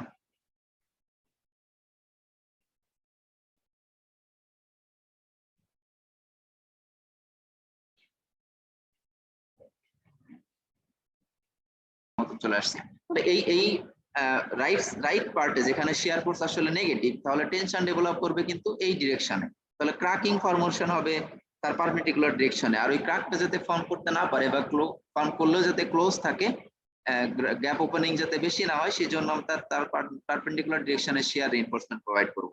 তাহলে রাইট ওয়ার্ড ডিরেকশনে মানে রাইট সাইডে যেখানে শিয়ার ফোর্স নেগেটিভ, সেখানে তাহলে এরকম রাইট ডিরেকশনে আমার শিয়ার স্ট্রাপ গুলো প্রোভাইড করতে হবে 45 ডিগ্রি অ্যাঙ্গেলে। তো আমরা এইভাবে প্রোভাইড করলে কিন্তু মোস্ট ইফেক্টিভ হবে। বাট দেখো এখানে কনস্ট্রাকশন কস্ট বেশি হয়, আমরা এরকম ইনক্লাইন্ড স্ট্রাপ না দিয়ে ভার্টিক্যাল স্ট্রাপ প্রোভাইড করি। অনুরূপভাবে তাহলে দেখো এখানে কিন্তু আমি শুধুমাত্র ভার্টিক্যাল শিয়ার যেটা আসছে সেটার ভার্টিক্যাল শিয়ার যে শিয়ার স্ট্রেস সৃষ্টি করতেছে শুধু সেটার জন্য শিয়ার স্টিরাপ দিচ্ছি না, বরং ভার্টিক্যাল শিয়ার স্ট্রেস এবং হরাইজন্টাল শিয়ার স্ট্রেস দুইটার যে রেজাল্ট্যান্ট তার জন্যই কিন্তু প্রোভাইড করছি। সো এটা বলার এখানে উদ্দেশ্য হলো আমরা হরাইজন্টাল এবং ভার্টিক্যাল শিয়ার দুইটাকেই গুরুত্ব দিয়েই কিন্তু বিম ডিজাইন ক্যারি আউট করি। স্টিল বিমেও দেখবা আমরা ডিজাইন যখন করব দুইটাই আমাদেরকে কনসিডার করতে হচ্ছে। আজকের আলোচনা থেকেও শেষের দিকে যখন এই যে বিল্ড আপ সেকশনে তারপরে কম্পোজিট সেকশনে শেয়ার স্ট্রেস ক্যালকুলেট করব সেখানেও দেখতে পাবা যে শেয়ার হরিজন্টাল ভার্টিক্যাল দুইটা শেয়ার কনসিডার করে আমাদেরকে ডিজাইন ক্যারি আউট করতে হচ্ছে। তাহলে এটাই হচ্ছে আমার শেয়ার ফর্মুলা। এগেইন এই একই ফর্মুলা দিয়ে আমি একটা পয়েন্টে নিউট্রাল অ্যাক্সিস থেকে সার্টেন ডিসটেন্স উপরে অথবা নিচে আমি হরিজন্টাল এবং ভার্টিক্যাল শেয়ারের ফর্মুলা এই এক ফর্মুলা হরিজন্টাল এবং ভার্টিক্যাল শেয়ার স্ট্রেসের ম্যাগনিটিউড এই একই ফর্মুলা দিয়ে ক্যালকুলেট করতে পারবো। এখানে আমরা যদি নোটেশন গুলা দেখি, tau equal to average transverse shear stress at level Y in section X, Q equal to এটা হচ্ছে first moment of area with respect to the neutral axis of the cross sectional area above level Y. তো এটা কিভাবে নির্ণয় করব, আমি ওই area এবং নিউট্রাল অ্যাক্সিস থেকে ওই এরিয়ার যে সেন্ট্রয়েডাল ডিসটেন্স, ওই এরিয়া সেন্ট্রয়েড নিউট্রাল অ্যাক্সিস থেকে যত দূরে সেই ডিসটেন্স আর ওই এরিয়া দ্বারা গুণ করলে আমি কিউ পাবো।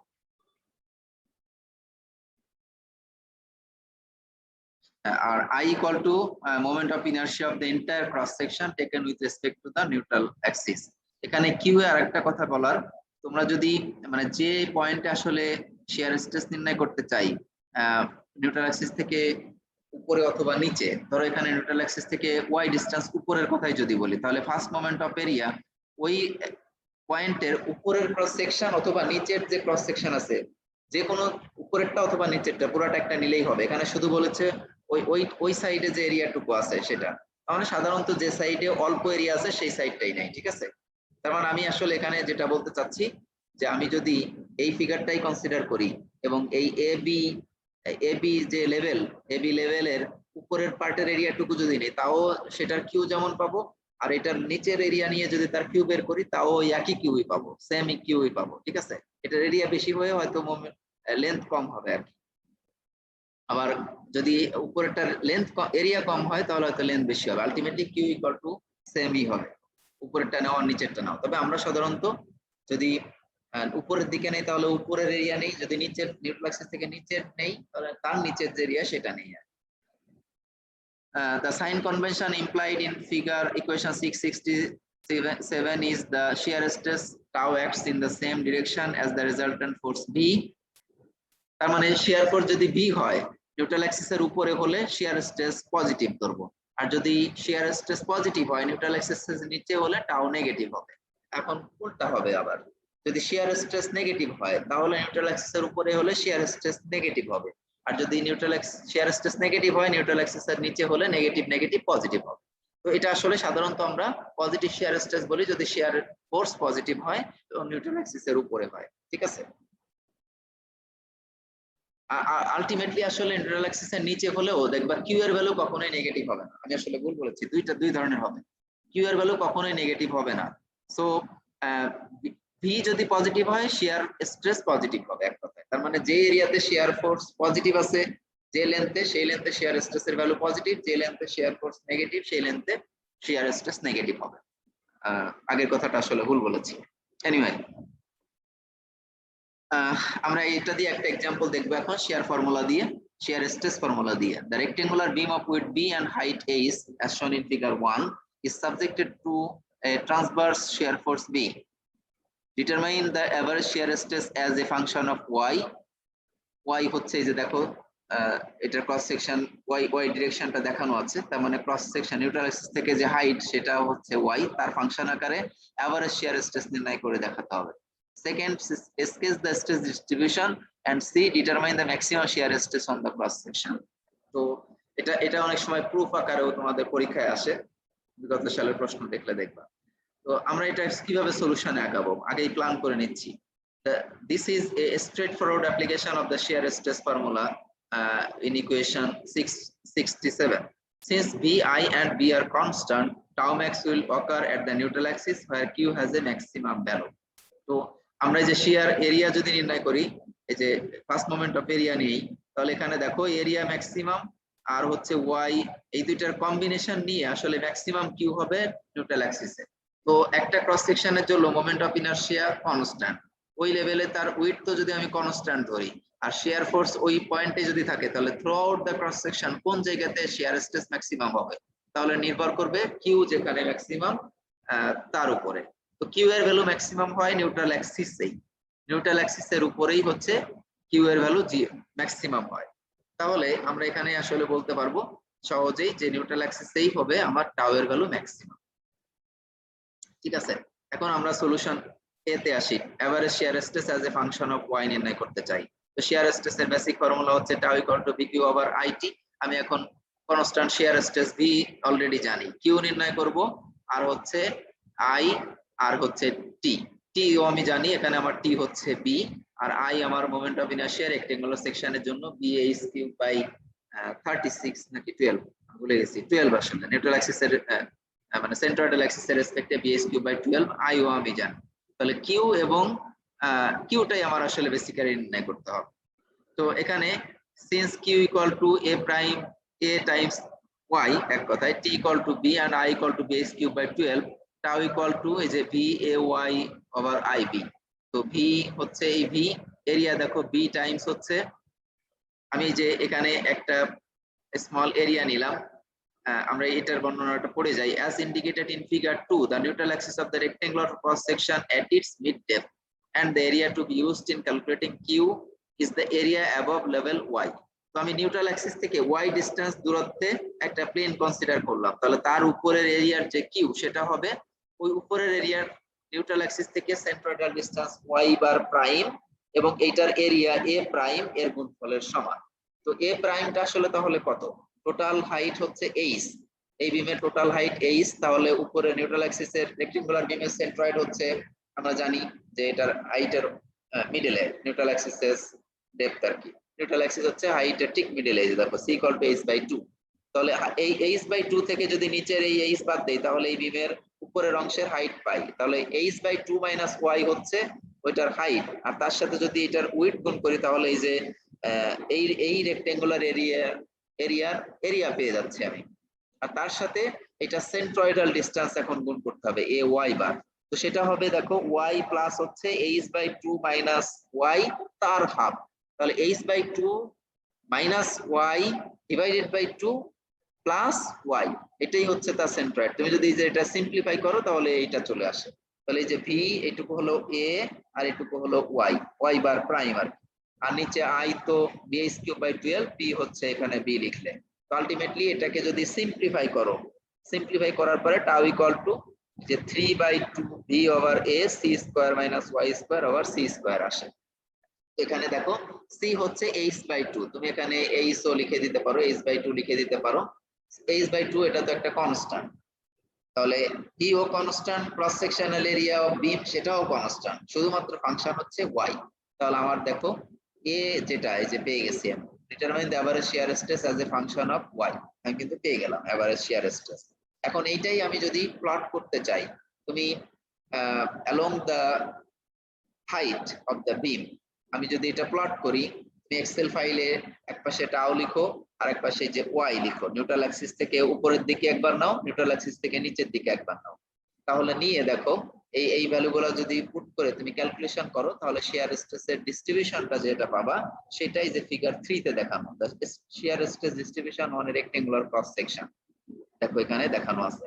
তো শেয়ার স্ট্রেসটা এখানে এটা কাজ করতেছে কিন্তু ভার্টিক্যাল ডিরেকশনে দেখাচ্ছি, এটা হচ্ছে ট্রান্সভার্স শেয়ার, আর ঠিক নিউট্রাল অ্যাক্সিস থেকে যে পয়েন্টে তুমি কনসিডার করো না কেন, এই ম্যাগনিটিউডের আর হরাইজন্টাল শেয়ার স্ট্রেসও কিন্তু আছে ওই প্লেনে, ঠিক আছে, ইকুয়াল ম্যাগনিটিউডের লংজিটিউডিনাল শেয়ার স্ট্রেসও এখানে কাজ করতেছে।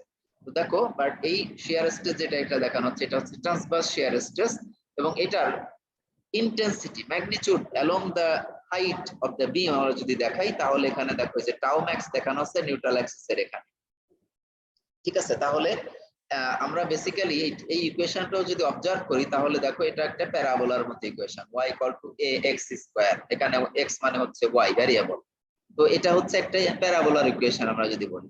তো সেকেন্ডটার অ্যানসার দিতে হলে তোমাকে আসলে এক্সেল ফাইলে এটা প্লট করতে হবে, স্কেচ দ্য স্ট্রেস ডিস্ট্রিবিউশন, অথবা প্রোগ্রামিং করে সি তে অথবা ম্যাটল্যাবে তুমি এটা ড্র করতে পারো। from equation 1 we see that equation 1 মানে এই যে এই ইকুয়েশনটার from equation 1 we see that the distribution of tau is parabolic ঠিক আছে ইকুয়েশন অবজার্ভ করলে এটা প্যারাবোলা বোঝা যায় as we noted earlier when discussing in figure 638d tau vanishes at the top edge তার মানে যেখানে যে c এর ভ্যালু যদি y এক্সট্রিম এজের এক্সট্রিম টপ ফাইবার এবং এক্সট্রিম বটম ফাইবারে শিয়ার স্ট্রেসের ভ্যালু আমরা এই ফর্মুলা থেকে আসলে দেখতে পারি তো তুমি এখানে y এর ভ্যালু c বসাও দেখো এটা কেটে 0 হয়ে যায় অনুরূপভাবে নিচের c এর জন্য বটম ফাইবারে c - c ও যদি বসাও তাও দেখো এটা স্কয়ার থাকায় আলটিমেটলি কেটে এটা 0 হয়ে যাচ্ছে আমরা যে একটা কনক্লুশন টেনে আসছিলাম সেটা এখানে এসে কিন্তু প্রুভ হয়ে গেল আমরা প্রুফ করতে পারি যে এক্সট্রিম টপে এবং এক্সট্রিম বটম ফাইবারে শিয়ার স্ট্রেসের ভ্যালু 0 এবং ম্যাক্সিমাম শিয়ার স্ট্রেস হয় হচ্ছে নিউট্রাল অ্যাক্সিস লেভেলে আর এটা এই যে প্লট করার পরে এইভাবে এটা দেখানো হলো আর আরেকটা কোশ্চেন বলা হয়েছে determine the maximum shear stress এই যে ম্যাক্সিমাম শিয়ার স্ট্রেস টাও ম্যাক্স এটার ভ্যালুই বা কত তো আমি এটা নির্ণয় করতে হলে এই যে টাওকে দেখো y এর রেসপেক্টে ডিফারেন্সিয়েশন করে এখান থেকে বের করতে পারি সেটা একটা ওয়ে আরেকটা ওয়ে হচ্ছে দেখো আমরা যে figure from equation 1 and figure 3 it is obvious that tau max occurs at the neutral axis as expected therefore আমি গ্রাফিক্যালি প্লট করেও আসলে এটা বলতে পারি যে ম্যাক্সিমাম নিউট্রাল অ্যাক্সিস কোথায় হয় তো গ্রাফে দেখলাম যে এটা নিউট্রাল অ্যাক্সিসে হচ্ছে এবং তাহলে নিউট্রাল অ্যাক্সিসে আমি এটা যদি ক্যালকুলেট করি c y equal to হচ্ছে 0 আর তার মানে c স্কয়ার কেটে গেল এই পার্টটুকু ক্যান্সেল হয়ে 1 হয়ে যাবে তার মানে আলটিমেটলি থাকবে হচ্ছে 3/2 pa তো v ওভার a এটাকে আমরা বলি এভারেজ শিয়ার স্ট্রেস জাস্ট এই সেকশনে যে শিয়ার ফোর্স সেটাকে যদি এই বিমের ক্রস সেকশন দ্বারা ভাগ করি তাহলে এটাকে আমরা বলি এভারেজ শিয়ার ফোর্স না সরি এভারেজ শিয়ার স্ট্রেস তো এই 3/2 মানে হচ্ছে 1.5 গুণ দেখো তাহলে এখানে অনেক সময় এরকম ভাবে কোশ্চেন আসে যে show that the maximum shear stress in A rectangular beam is equal to the is 50% more than the average shear stress এভাবে আসে অথবা এটা বলা যায় যে show that the maximum shear stress in A rectangular beam is equal to 1.5 times the average shear stress in that cross section again এটা কিন্তু শুধুমাত্র রেক্টেঙ্গুলার বিমের জন্য রেক্টেঙ্গেল না হয় যদি এটা স্কয়ার বিম হয় তাও হবে কিন্তু যদি সার্কুলার বিম হয় বা রম্বস টাইপের কিছু একটা হয় সেগুলোর জন্য কিন্তু এই ফর্মুলাটা ট্রু হয় ঠিক আছে এগুলা টাও নির্ণয় করতে হবে আমার বেসিক এই v equal to tau equal to v Q over i t by v ওই ফর্মুলা দিয়েই তো আমরা এইভাবে নির্ণয় করতে পারি এখানে আসলে লিমিটেশনস এই যে shear stress formula limit develop করলাম সেটার লিমিটেশন গুলা আলোচনা করা হয়েছে effect of cross sectional shape আমি সিম্পলি একটু বলে যাব যদি এটা খুব ওয়াইড বিম হয় তাহলে দেখো এটার ভেরিয়েশনটা আমরা যে শিয়ার স্ট্রেস যেটা নির্ণয় করতেছি আমরা ধরে নিচ্ছি যে এটা থ্রু আউট দা উইডথ এটার হচ্ছে স্ট্রেস সেম দেখো যে টাউ এন এ এভারেজ যেটা নির্ণয় করতেছি এটা হচ্ছে average V Q over IV formula দিয়ে কিন্তু আমরা থিওরি অফ ইলাস্টিসিটির ফর্মুলা দিয়ে যদি ক্যালকুলেট করি তাহলে ওয়াইড বিমের জন্য দেখো যে বিমের উইডথ তার ডেপথের চেয়ে 4 গুণ এটাকে আমরা ওয়াইড বিম বলি এটা শুধু সিম্পল বিম বলি না এটা ওয়াইড বিম তার জন্য আসলে তুমি যে ফর্মুলা ডেভেলপ করেছো বিকিউ ওভার আইবি এটা অ্যাপ্লিকেবল নয় এখানে এরর অনেক বেশি আসে দেখো যে দ্বিগুণ অ্যাকচুয়াল স্ট্রেস হয় এভারেজ যে তুমি শিয়ার স্ট্রেস নির্ণয় করতেছো এভারেজ না আসলে বিকিউ ওভার আইটি দিয়ে যেটা নির্ণয় করতেছো অ্যাকচুয়াল শিয়ার স্ট্রেস তার প্রায় দ্বিগুণ হয় দেখো তো ওয়াইড বিমের জন্য আসলে এই ফর্মুলা অ্যাপ্লিকেবল না কিন্তু যদি সিম্পল বিম হয় বা ন্যারো বিম হয় যেখানে দেখো উইডথ হচ্ছে তার ডেপথের অর্ধেক সাধারণত আমরা এই ধরনের বিম ডিজাইন করি রিইনফোর্সড কংক্রিট বিম বা স্টিল বিম যে বিমই হোক না কেন নরমাল রেঞ্জে আমাদের এরকম ন্যারো বিমই হয় সেখানে দেখো অ্যাকচুয়াল স্ট্রেস আর আমরা যে বিকিউ ওভার আইবি ফর্মুলা দিয়ে যেটা করছি সেটাতে আসলে ভেরিয়েশন খুব বেশি হয় না তো আমরা বলবো যে এই ফর্মুলা ওয়াইড বিমের জন্য অ্যাপ্লিকেবল নয় বরং সিম্পল ন্যারো বিমের জন্য অ্যাপ্লিকেবল তার মানে আমি এভাবেই বলবো যে আমরা সাধারণত যে ধরনের বিম ডিজাইন করে থাকি আমাদের প্র্যাকটিক্যাল প্রবলেমে যে ধরনের বিম আসে সেগুলাতে আমার এই শিয়ার স্ট্রেস ফর্মুলা অ্যাপ্লিকেবল এক কথায় শিয়ার ফ্লো বা শিয়ার স্ট্রেস দুই ফর্মুলাই অ্যাপ্লিকেবল ঠিক আছে এরপরে যদি এরকম শ্যাফট হয় তো এই শ্যাফটের আমরা হচ্ছে মিডল কোনো একটা ক্রস সেকশন এটা নির্ণয় করতে পারবো কিন্তু যদি এক্সট্রিম টপে এবং এক্সট্রিম বটমে আসো সেখানে কিন্তু এটা আসলে এক্স্যাক্টলি ঠিক হয় না। তো এটার বলার কথা হলো এখানে। আর যদি লোড ডিস্ট্রিবিউশন, আমরা বেন্ডিং ফর্মুলাতে বলে আসছি যে কনস্ট্যান্ট বেন্ডিং থাকলেই বেন্ডিং ফর্মুলা হচ্ছে ট্রু, কিন্তু সেখানে যদি শিয়ার ফোর্স থাকে তাহলে শিয়ার ফোর্স থাকলে ওইটা সম্পূর্ণ ট্রু হয় না। এখানেও এই রকমের কিছু কথা বলা আছে, বাট এটা ট্রু হবে যদি যে সিলিন্ডার বিম হয়।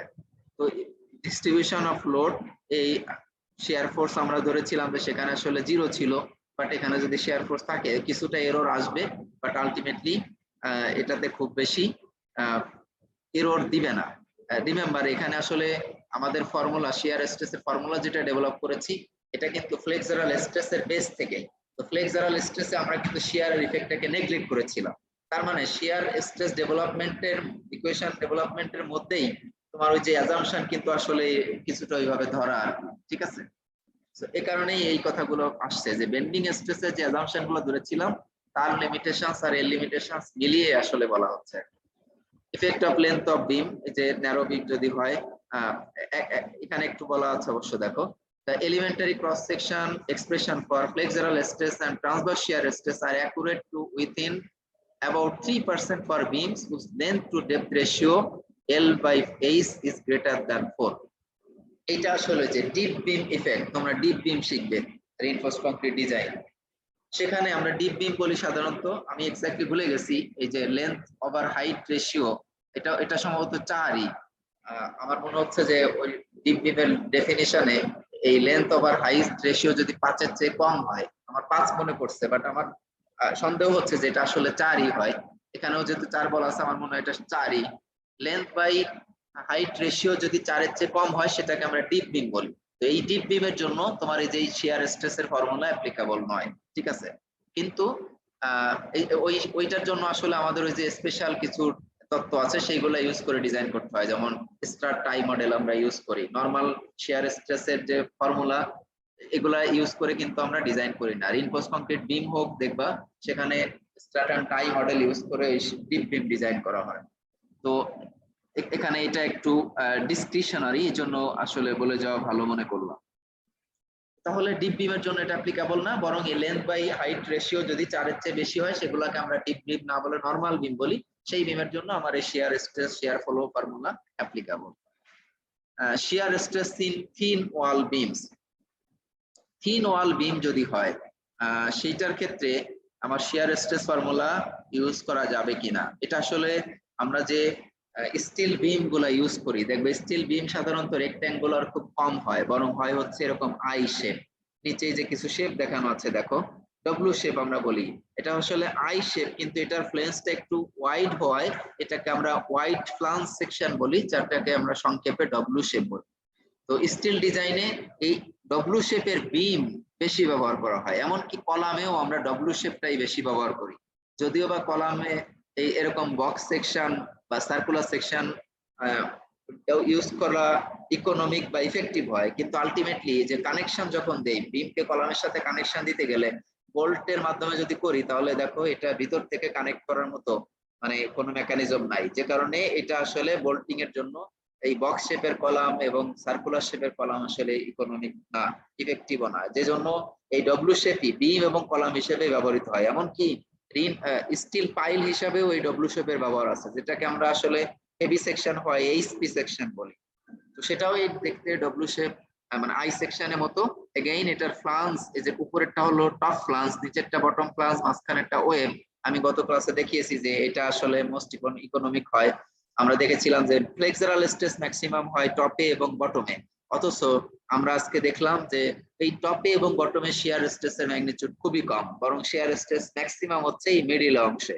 এবং আজকে আমরা আরো প্রুভ করব যে এরকম ওয়াইড ফ্লেঞ্জ বিমের জন্য এই ফ্লেঞ্জ মাত্র 4 থেকে 5% লোড ক্যারি করে, টোটাল শিয়ারের ফ্লেঞ্জ ক্যারি করে মাত্র 4%, বাকি 95%ই মানে 4 থেকে 5%, আমি এরকম ভাবে বলবো, বাকি 95 ভাগ শেয়ার ক্যারি করে শুধুমাত্র এই মাঝখানের যে ওয়েব আছে সেইটা। তো তাহলে আইডিয়াল সেকশনের জন্য ফ্লেক্সারের জন্য আমি ফ্লেঞ্জ প্রোভাইড করব, শেয়ারের জন্য ওয়েব প্রোভাইড করব, তাহলে এরকম আমি লাইটার সেকশন নিয়ে আসতে পারি।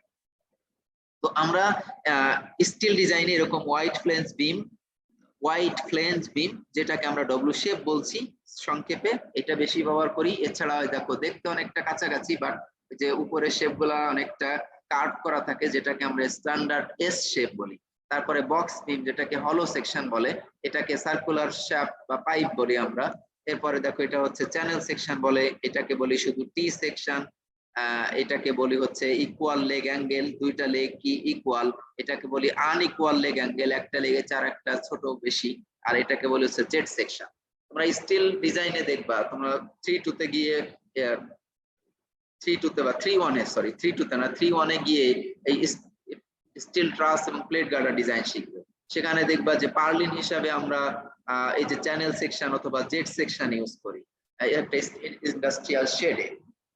অনুরূপভাবে ট্রাসের জন্য আমরা সাধারণত আইদার টি সেকশন ব্যবহার করি অথবা অ্যাঙ্গেল ব্যবহার করি। রুফ ট্রাসে দেখবা এই অ্যাঙ্গেল সেকশন ব্যবহার করি। এই সেকশন গুলো ইউজ করেই তোমরা কিন্তু ওখানে ডিজাইন শিখবে। অনুরূপভাবে তোমরা 4-2 তে গিয়ে স্টিল বিল্ডিং ডিজাইন শিখবে। সেখানে দেখবা যে আমরা এই যে ডব্লিউ শেপ ব্যবহার করে, এস শেপ সাধারণত নেওয়া হয় না, ডব্লিউ শেপ ব্যবহার করে এই বিল্ডিং পর্যন্ত ডিজাইন করতেছি। তো এগুলার এখানে কথাগুলো অত্যন্ত জরুরি আমি মনে করছি। এগুলো বলে গেলে তোমাদের পরবর্তী কোর্সগুলোতে বুঝতে সহজ হবে। আমি এখানে একটু পড়বো। Many of the structural shapes used as beams can be classified as having thin wall sections. That is, the wall thickness T is significantly smaller than the overall dimensions of the cross section, like the outer diameter DO of a tubular beam or the depth H of a wide flange beam. তার মানে এটার যে হাইটের তুলনায় এই ম্যাটেরিয়ালের thickness, height বা width, এই যে ফ্লাঞ্জের উইডথের তুলনায় তার থিকনেস যথেষ্ট কম, আবার এই যে ওয়েবের হাইটের তুলনায় তার থিকনেস এটা যথেষ্ট কম। যদি এরকম হয় তখনই আমরা থিন বলি, ঠিক আছে। The dashed curve in figure 647C is called the center line or the midline of the cross section. A center line coordinate S means measured from an origin on the center line is used to locate points in the cross section at X. The wall thickness at section location X is এত কিছু বলার দরকার নেই। তবে এখানে important কথা যেগুলো আমি কিন্তু বলে ফেলেছি, যে আমরা ওয়াইড সেকশন বা আই শেপ, এস শেপ এগুলো কেন ব্যবহার করছি। কারণ হচ্ছে এটা যদি তুমি সলিড রেক্টেঙ্গুলার স্টিল বিম নিতে, তাহলে এই মাঝখানের এই এরিয়াটার যে ম্যাটেরিয়াল তুমি প্রোভাইড করছো তার ফুল স্ট্রেংথ ব্যবহার করা হতো না। তো এটা আমরা ম্যাটেরিয়ালের ফুল স্ট্রেংথ ব্যবহার করে ইকোনমিক্যাল ডিজাইন অর্জন করতে চাই, যে কারণে আসলে তাহলে যে ধরনের স্ট্রেসে মোস্ট ইফেক্টিভ তাকে সেই ধরনের স্ট্রেস নেওয়ার জন্য ইউজ করেই করব। যেমন রিইনফোর্সড কংক্রিটে কংক্রিট কম্প্রেশন স্ট্রং, তাহলে সেইখানে কম্প্রেশন আমরা কংক্রিটকে কম্প্রেশনে ইউজ করি, কিন্তু টেনশনে এটা নিতে পারে না, তখন সেখানে যে টেনশন নিতে পারে রিইনফোর্সিং বার, সেটাকে সেই যেখানে টেনশন আছে সেটা সেখানে ইউজ করি। তো যে ম্যাটেরিয়াল যে ধরনের লোডের আন্ডারে স্ট্রং তাকে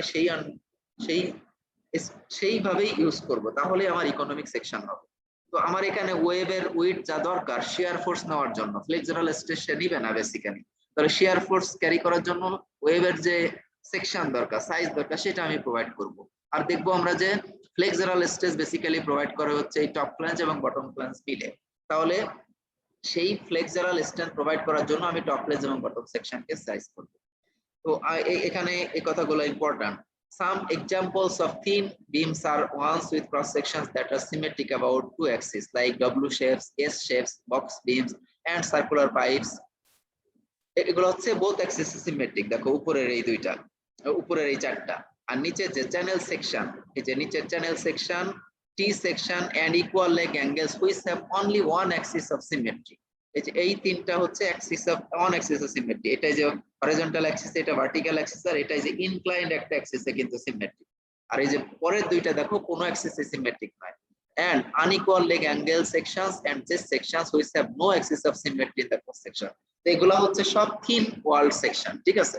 তো এইটাতে আসলে শিয়ার স্ট্রেস কেমন ভ্যারি করে, এটা কি রেক্টেঙ্গুলার যে সেকশন দেখলাম তার জন্য সেম নাকি এখানে ডিফারেন্ট কিছু হয়, বিশেষ করে এই যে এই ডব্লিউ শেপের জন্য। সো আমরা স্টিল ডিজাইন এটা খুব বেশি ইউজ করব, আমার সেটা দেখা জরুরি। চ্যানেল, তারপর হচ্ছে জেড সেকশন, এমনকি অ্যাঙ্গেল, এই সবগুলো আমরা ইউজ করব। তো আমরা বেসিক্যালি এখানে এই ডব্লিউ শেপটাই দেখবো, বাকিগুলা ওর উপরে বেস করে তোমরাও দেখে নিতে পারো।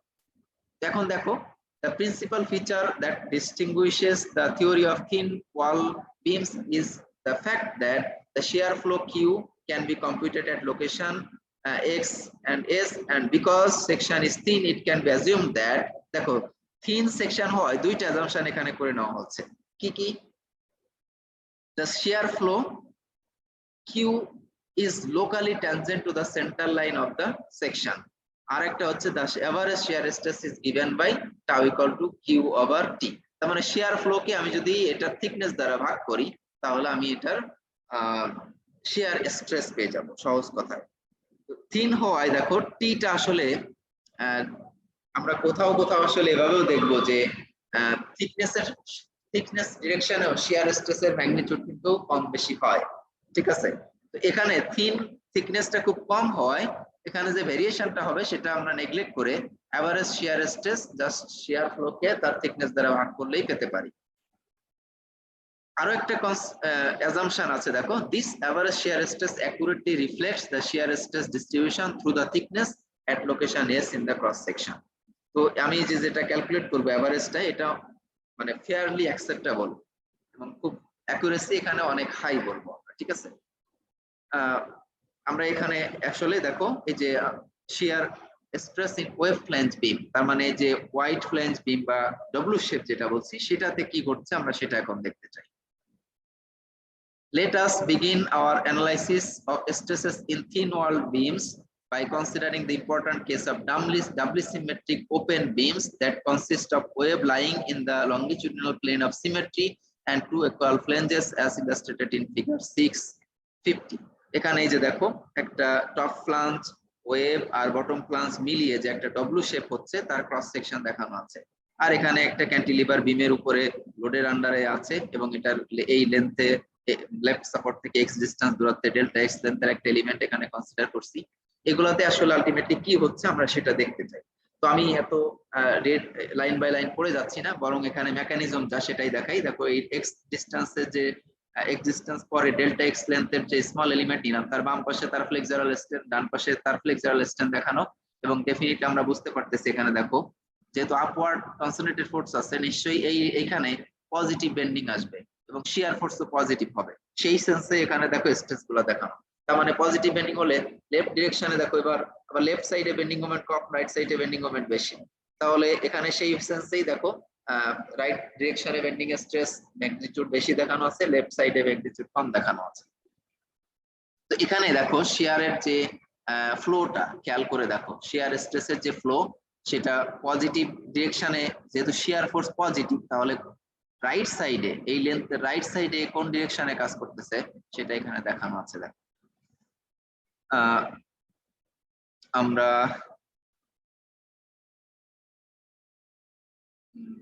আমার মনে হয় একটু পড়ে গেলেই ভালো করতাম আমি একটু এখানে পড়ে যাই in example 6 problem 6.6 it was shown that thin wall beams like W section and S sections are much more efficient than compact sections such as rectangular sections and circular sections in their resistance to bending as expressed by the ratio S of bending moment to maximum flexural stresses আমরা एग्जांपलটা করিনি কিন্তু আমি এটার explanation দিয়েছিলাম যে W section আর S section গুলো হচ্ছে flexural resistance A strong let us now consider the distribution of shear stress in beams of this type to determine the shear stress distribution in flanges and the wave we can follow the steps of the equilibrium analysis given in section 6.8 in each case that is for flange shear and for wave shear we need to select the appropriate free body diagram the segment of wide flange beam in figure 650a from x to x plus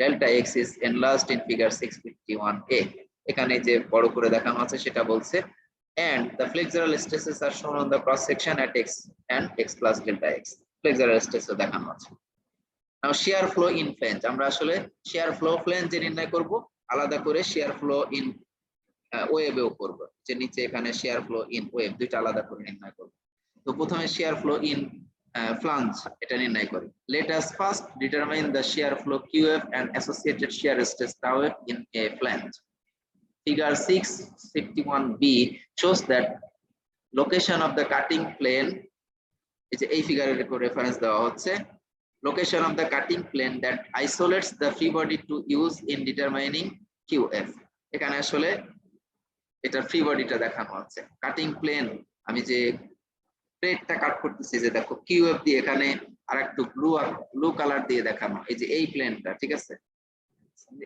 একটা white flange বিমের এই যে extreme যে age, right সাইডের যে age, তার থেকে neutral অ্যাক্সিসের মানে ওয়েভের ডিরেকশনের যে ডিসটেন্স, সেটা হচ্ছে এস। আবার লেফট পার্শ্ব থেকে যত এই যে ওয়েভের ভার্টিক্যাল ডিরেকশনের দিকে যাচ্ছি, সেটাও কিন্তু ডাইমেনশন এস। আর এটা এখানে আমি করেছি।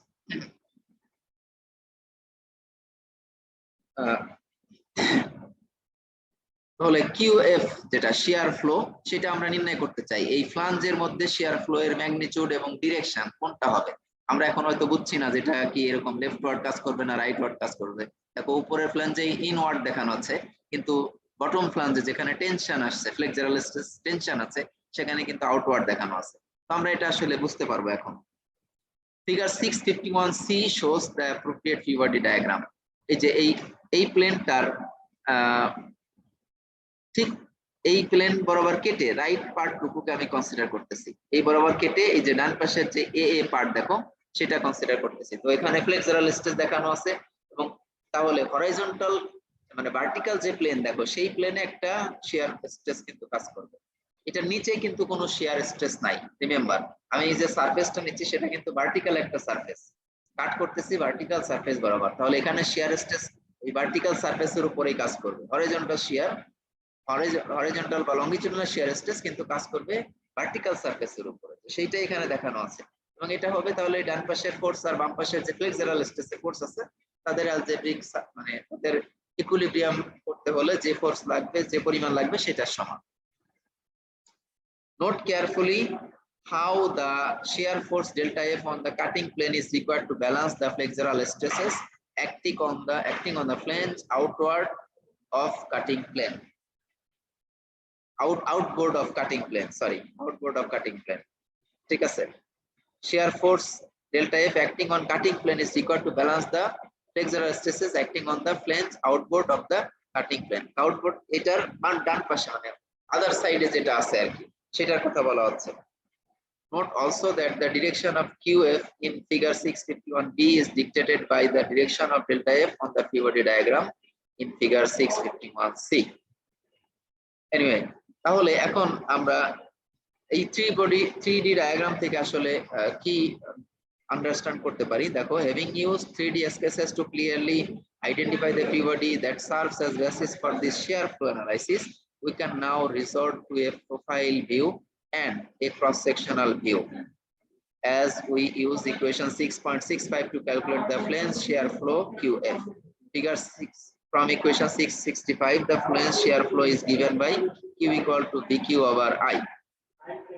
তো এখানে I হচ্ছে, দেখো এই যে এই রেক্ট্যাঙ্গুলার সেকশনের I নির্ণয় করার জন্য কি করতে পারি আমরা, এই টোটালটাকে একটা রেক্ট্যাঙ্গেল কনসিডার করে তার থেকে যে দুই পাশে যে ফাঁকা রেক্ট্যাঙ্গেল ওপেন সেকশন, সেটা বাদ দিতে পারি। এখানে তাই করেছে, টোটালটা একটাকে রেক্ট্যাঙ্গেল কনসিডার করে বি আর এইচ, বি উইডথের আর এইচ লেন্থ হাইটের, সেটা রেক্ট্যাঙ্গেল করলাম। আর মাঝখানে যে এই বাম পাশে একটা রেক্ট্যাঙ্গেল আর ডান পাশে একটা রেক্ট্যাঙ্গেল মিলিয়ে, দেখো এটারও সেন্ট্রয়েড ও নিউট্রাল অ্যাক্সিসের একই সেন্ট্রয়েড এক কথায়, মানে তাহলে ওইটা থেকে পুরাটাকে একটা সলিড রেক্ট্যাঙ্গেল কনসিডার করে তার থেকে মাঝখানে যে ওপেনিং টুকু আছে, সেটার মোমেন্ট অফ ইনারশিয়া বাদ দিলাম। এভাবে তাহলে আমি এটা মোমেন্ট অফ ইনারশিয়া ক্যালকুলেট করতে পারি।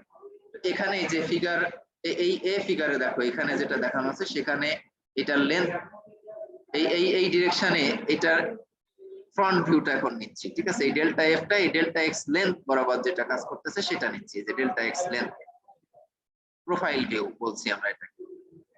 তাহলে লেফট সাইড থেকে যে ফ্লেক্সারাল স্ট্রেসের রেজাল্ট্যান্ট এই যে এস উইডথে এবং টিএফ থিকনেসে কাজ করতেছে, সেটা হলো F1। রাইট সাইড থেকে যেটা কাজ করছে সেটা হচ্ছে F2।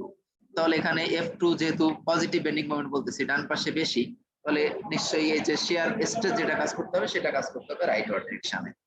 তো এটা আমরা এইভাবে দেখাইলাম, এবং ডেল্টা এফ এর ভ্যালু হবে F2 মাইনাস F1। তো এখানে মোমেন্ট অফ ইনারশিয়া নির্ণয় করে নিলাম। আর হচ্ছে যেখানে HW equal to height of wave, আমরা এই যে ওয়েভের হাইট বলছি হচ্ছে টপ ফ্লাঞ্জের বটম থেকে বটম ফ্লাঞ্জের টপ পর্যন্ত ওয়েভের যে হাইট, সেটাকেই বলছি হাইট অফ ওয়েভ। তো এটা হচ্ছে হাইট, টোটাল হাইট মাইনাস হচ্ছে 2 times the thickness of the flange. Top flange আর বটম ফ্লাঞ্জের যে থিকনেস বোথটার সাধারণত ইকুয়াল থিকনেস হয়, সেটা আমরা দুইটা বাদ দিলাম এইভাবে। আর q equal to f times qf. এখন এই যে এই ফর্মুলাতে ভি আর কিউএফ এবং আই এই ভ্যালুগুলো ইনসার্ট করব। তো ভি তো একটা সেকশন আমার আসলে কনস্ট্যান্ট, শেয়ার স্ট্রেসের শেয়ারের জন্য তার শেয়ার ফ্লো নির্ণয় করব। তাহলে কিউএফ আর আই নির্ণয় করতে হবে। আই পেয়ে গেলাম, এখন কিউএফ নির্ণয় করি। আমরা জাস্ট ফ্লাঞ্জের জন্য এই যে দেখো এএফ, এই যে এখানে এএফ কতটুকু নিব, তাহলে যেই সেকশন বরাবর কাট করেছি তার রাইট পার্ট যেটা আছে সেটাই নিব, হচ্ছে সেটুকুই হচ্ছে আমার এএফ। আর ওয়াইএফ কতটুকু হবে, আমি এখন ওয়াইএফটা কোন ডিসটেন্স থেকে আসলে নিব, দেখো এখানে ফিগারে দেখে বোঝা যায় কিনা। আমরা অবশ্যই নিব নিউট্রাল অ্যাক্সিস এর রেসপেক্টে আমার যে সেকশন আছে সেই সেকশনের সেন্ট্রয়েড পর্যন্ত ডিসটেন্সটাই হবে কিন্তু আমার এই যে ওয়াইএফ প্রাইম। আমার মনে হয় ক্লিয়ারলি বুঝতে পারছো। এরিয়া হচ্ছে যে এরিয়াটুকু আমার হচ্ছে মানে এই ফ্লেক্সুরাল স্ট্রেস কন্ট্রিবিউশন দিচ্ছে, মানে শিয়ার স্ট্রেস কন্ট্রিবিউট করতেছে এক কথায়, সেই এরিয়ার টাইমস হচ্ছে নিউট্রাল অ্যাক্সিস থেকে ওই এরিয়া সেন্ট্রয়েড পর্যন্ত ডিসটেন্স। তো এইভাবে আমি কিউএফ পেয়ে গেলাম। তো এই ওয়াইএফ টাকে আমি নির্ণয় করতে পারি টোটাল হাইট এইচ থেকে উপরে যে হাফ ফ্ল্যাঞ্জের থিকনেস সেটুকু বাদ দিলে, তার মানে টোটাল হাইট মাইনাস হচ্ছে half of the flange height বাদ দিলাম, তাহলে এটাই হচ্ছে আমার এফ ওয়াইএফ প্রাইম। আর এখানে এরিয়া এএফ হচ্ছে এই যে এই উইডথ হলো এস আর এটা থিকনেস হচ্ছে টিএফ, তাহলে দেখো এস টাইমস টিএফ আর এই ওয়াইএফ গুণ করলে আমরা এটার Q first moment of area পেয়ে গেলাম। এখন এই ভ্যালুগুলা এই বেসিক যে ইকুয়েশন এটাতে ইনসার্ট করো, দেখো কি দাঁড়ায়। তাহলে কিউএফ আরো সিম্পলিফাই করে ফেললো, এখানে এই যে H equal to H W লেখা যায় সেটা লিখে আলটিমেটলি এভাবে সিম্পলিফাই করা হলো। আর ওই ইকুয়েশন 6.69 এখন যদি এগুলো ইনসার্ট করি তাহলে আমাদের কিউএফ এর ইকুয়েশন আছে 3/2 bs টাইমস হচ্ছে H square minus H W square divided by এরকম আসলো। So if the flange is thin, that means TF is less than B by 5, the flange shear stress can be computed by using equation 6.68, that is tau equal to Q over F. দেখো খুব thin flange যদি হয়, উইডথের তুলনায় ফ্লাঞ্জের thickness যদি 1/5 চেয়েও কম হয় এভাবে বলবো, তাহলে আমি হচ্ছে যে এভারেজ শিয়ার স্ট্রেস ক্যালকুলেশনের যে ফর্মুলা সেটা দিয়েও নির্ণয় করতে পারি। তো এটা করলে আলটিমেটলি এই যে কিউএফ এটাকে টিএফ তার থিকনেস দ্বারা ভাগ করলাম, তাহলে শেয়ার ফ্লোকে তার থিকনেস দ্বারা ভাগ করলে শেয়ার স্ট্রেস পেয়ে যাব। ওই ইকুয়েশনের ইউজ করেছে। কন্ডিশন হচ্ছে কি, আমি ওই এভারেজ শেয়ার স্ট্রেস এটা দিয়ে নির্ণয় করতে পারবো যদি তিন সেকশন হয়, তার মানে উইডথের তুলনায় থিকনেস 1/5 চেয়ে কম যদি হয় বা তার ইকুয়াল হয়, ইকুয়াল হলেও নেওয়া যাবে। তাহলে আলটিমেটলি এটা এই ইকুয়েশনের নিচে এখানে জাস্ট টি চলে আসলো, দেখো টিএফ বিএস ওভার টিএফ। তাহলে এটা দিয়ে আমি ফ্লাঞ্জের মধ্যে যে শিয়ার স্ট্রেস সেটা ক্যালকুলেট করতে পারবো। ঠিক আছে, এখন ওয়েভের শিয়ার স্ট্রেস ক্যালকুলেশন চাই। তো ওয়েভের শিয়ার স্ট্রেস সেটার জন্য নিউট্রাল অ্যাক্সিস থেকে ওয়াই ডিসটেন্স দূরত্বে এখানে যে ফিগার 653 বি তে একটা দেখানো আছে এবং তার প্রোফাইল ভিউ এখানে দেখানো আছে। ওয়েভে যদি আমি এখন শিয়ার স্ট্রেস নির্ণয় করতে চাই, ওয়েভের পার্টটুকুই শুধু কনসিডার করব। ঠিক আছে, তাহলে F3 হচ্ছে ওয়েভের এই যে এই নিউট্রাল অ্যাক্সিস থেকে y ডিসটেন্স দূরত্বে F3 লেফট সাইডে ফ্লেক্সুরাল স্ট্রেসের রেজাল্ট্যান্ট, F4 হচ্ছে ডান পাশের রেজাল্ট্যান্ট। তাহলে এখানকার শেয়ার ফ্লো এর ভ্যালু হচ্ছে F4 মাইনাস F3, যেটাকে এটার উইথ ডেল্টা x দ্বারা ভাগ করলে তার শেয়ার ফ্লো পাবো, মানে শেয়ার ফোর্সের ভ্যালু হচ্ছে delta FW divided by delta x করলে শেয়ার ফ্লো পাবো। তো এনিওয়ে এখানে জাস্ট আমি এখন কিউ অফ ওয়েভ ইউজ করব এটা নির্ণয় করার জন্য। দেখো কিউ এর ভ্যালু নির্ণয় করা যাবে। আমি এখন এই যে নিউট্রাল অ্যাক্সিস থেকে ওয়াই ডিসটেন্স দূরত্বে, যে ফিগার বি তে যেটা নিউট্রাল অ্যাক্সিস থেকে ওয়াই ডিসটেন্স দূরত্বে নিলে তাহলে এর উপরের পুরো এরিয়াটুকুই নিতে হবে। তাহলে আমি এটা একটা টি শেপ হয় যেটাকে দুইটা রেক্ট্যাঙ্গেলে ভাগ করতে পারি, একটা হলো যে C1 দিয়ে দেখানো হয়েছে আর একটা C2, তাদের পোরশন নিয়ে আমি তাহলে C1 হচ্ছে এটার এরিয়া B টাইমস TF, আর হচ্ছে এটা সেন্টার থেকে নিউট্রাল অ্যাক্সিস থেকে এটা সেন্ট্রয়েডাল ডিসটেন্স হবে এই দেখো যে y1 প্রাইম, সেটা হবে টোটাল হাইট h/2 মাইনাস হচ্ছে tf/2, দেখো এখানে সেইভাবে নেওয়া আছে। আর এই যে C2 যেটা সেই এরিয়াটুকু হচ্ছে তোমার এটা হচ্ছে হাইট hw/2, তার থেকে যে নিচের y বাদ গেল এটা হচ্ছে তার হাইট, আর এটার উইডথ হচ্ছে tw, আর এটা নিউট্রাল অ্যাক্সিসের ডেপথ, এই যে ওয়াই প্লাস হচ্ছে এই যে এইটুকুর আর হাফ। তো এইভাবে তুমি যদি নিয়ে ম্যাথমেটিক্যালি সব এখানে ইনসার্ট করো, কিউ এর ভ্যালু সিম্পলিফাই করার পরে এই যে 6.7 ইকুয়েশনে যেটা আছে সেটাতে চলে আসে। এবং দেখো এটা হচ্ছে কিউ এর একটা ফাংশন আকারে। তো এইটা এই কিউ, আর আমি এখন মোমেন্ট অফ ইনার্শিয়া, এটা তো আই সেকশনের জন্য উপরে যেটা নির্ণয় করেছি সেটা ইউজ করা যাবে। Moment of inertia all cross section same. তো এখন এই কিউ এর ভ্যালু, কিউ ডব্লিউ এর ভ্যালু আর আই এর ভ্যালু এখানে যদি প্লাগ ইন করি, তাহলে দেখো কিউ ডব্লিউ এটা আমি পেয়ে যাই এই ফর্মুলা আকারে সিম্পলিফাই করার পরে। ঠিক আছে, এখানে ডিটেইল ক্যালকুলেশন দেখানো নাই, এটা তোমরা করে নিতে পারবা, আমার বিশ্বাস তোমাদের সেই ক্যাপাসিটি এখন আছে। আর এটাকেই আমি জাস্ট এই যে থিকনেস দ্বারা, এখন যদি ওয়েবের থিকনেস দ্বারা যদি ভাগ করি, তাহলে ওয়েবের শেয়ার ফ্লো পেয়ে যাবে, শেয়ার স্ট্রেস পেয়ে যাবে। ঠিক আছে, এর উপরেরটা হচ্ছে ওয়েব শেয়ার ফ্লো কিউ ডব্লিউ, আর সেটাকে এখন ওয়েবের থিকনেস দ্বারা ভাগ করলাম টি ডব্লিউ দিয়ে, তাহলে এটা আমি ওয়েবের শেয়ার স্ট্রেস পাচ্ছি। এখন এইগুলো যদি আমরা ওই এক্সেলে একইভাবে প্লট করি, তুমি নিজেই প্লট করবা। এইটাতে দেখো এখানে এস আছে, কিন্তু ফ্ল্যাঞ্জের শিয়ার স্ট্রেসের জন্য এখানে এস আছে। এসটা হচ্ছে ফ্ল্যাঞ্জের এই যে এক্সট্রিম এস থেকে নিতে হবে, খেয়াল করো, এক্সট্রিম এস থেকে এই ভার্টিক্যাল অ্যাক্সিসের ডিরেকশনে। ঠিক আছে, যদি নাও তাহলে এই ফ্ল্যাঞ্জের শিয়ার স্ট্রেসের ভ্যালুগুলো পাবা। দেখো এখানে ওয়াই এর কোনো ফাংশন নাই, ওয়াই এর কোনো ইমপ্যাক্ট নাই এখানে বেসিক্যালি। ঠিক আছে, এটা ফ্ল্যাঞ্জের শিয়ার স্ট্রেস হচ্ছে এস এর ফাংশন। তার মানে টপ ফ্ল্যাঞ্জ বা বটম ফ্ল্যাঞ্জের এস থেকে মিডল অ্যাক্সিস, যে ভার্টিক্যাল যে অ্যাক্সিস আছে সেই অ্যাক্সিসের ডিরেকশনে যে ডিসটেন্স তার সাথে ভ্যারি করতেছে। এবং এখানে খেয়াল করলে দেখবা যে এই ভ্যালুগুলো সবই কনস্ট্যান্ট, ডান পাশে যতটুকু আছে পুরাটাই কনস্ট্যান্ট। টিএফ ও কনস্ট্যান্ট, ফ্ল্যাঞ্জের থিকনেস ও কনস্ট্যান্ট, পি একটা ক্রস সেকশনের শেয়ার সেটাও কনস্ট্যান্ট।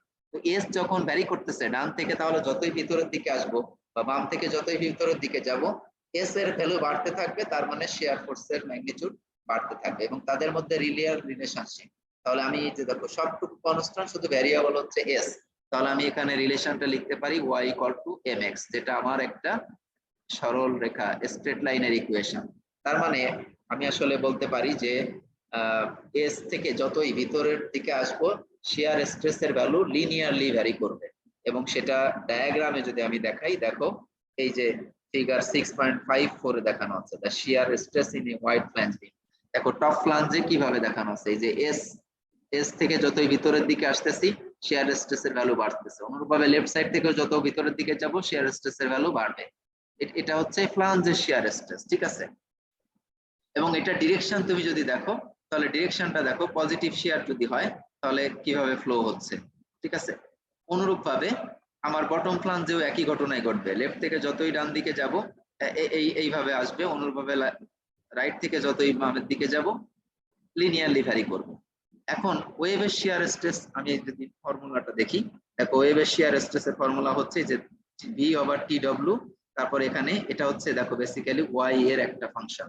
আমার তো B constant, H constant, B constant, T W constant, T F constant, সবই কনস্ট্যান্ট এই সেকশনের জন্য। শুধুমাত্র এখানে ভ্যারিয়েবল কি আছে ওয়াই, এবং তার উপরে দেখো পাওয়ার আছে 2।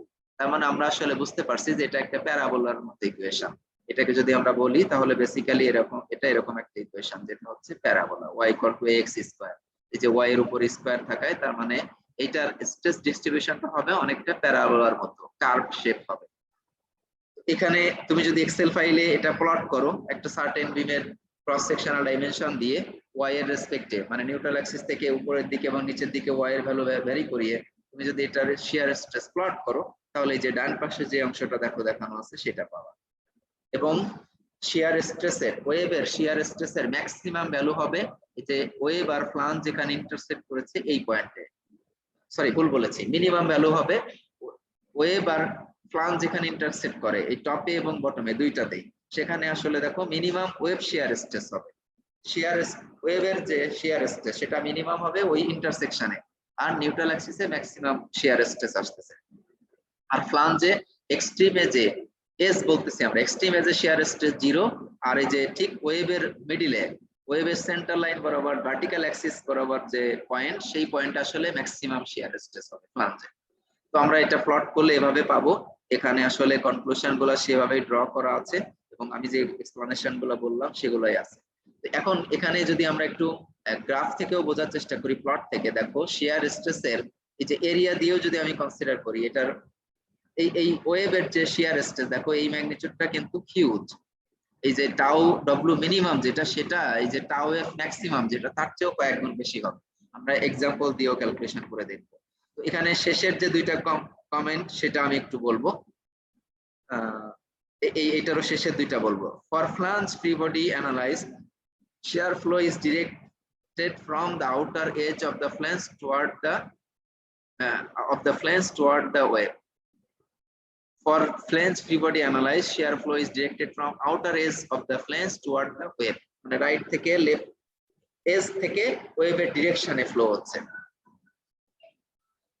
The maximum flange shear stress is given by, এখানে দেখো ম্যাক্সিমাম হবে কোথায়, যখন s এর ভ্যালু হচ্ছে c/2, s এর ভ্যালু bf/2 হবে, সরি ফ্ল্যাঞ্জের উইডথের হাফ যখন হবে তখনই তো ম্যাক্সিমাম শিয়ার স্ট্রেস হবে। এবং সেটা যদি ইনসার্ট করো এই যে ইকুয়েশনে, কিউএফ এর ইকুয়েশনে, তাহলে টিএফ এর ইকুয়েশনে, তাহলে এটা পেয়ে যাবে।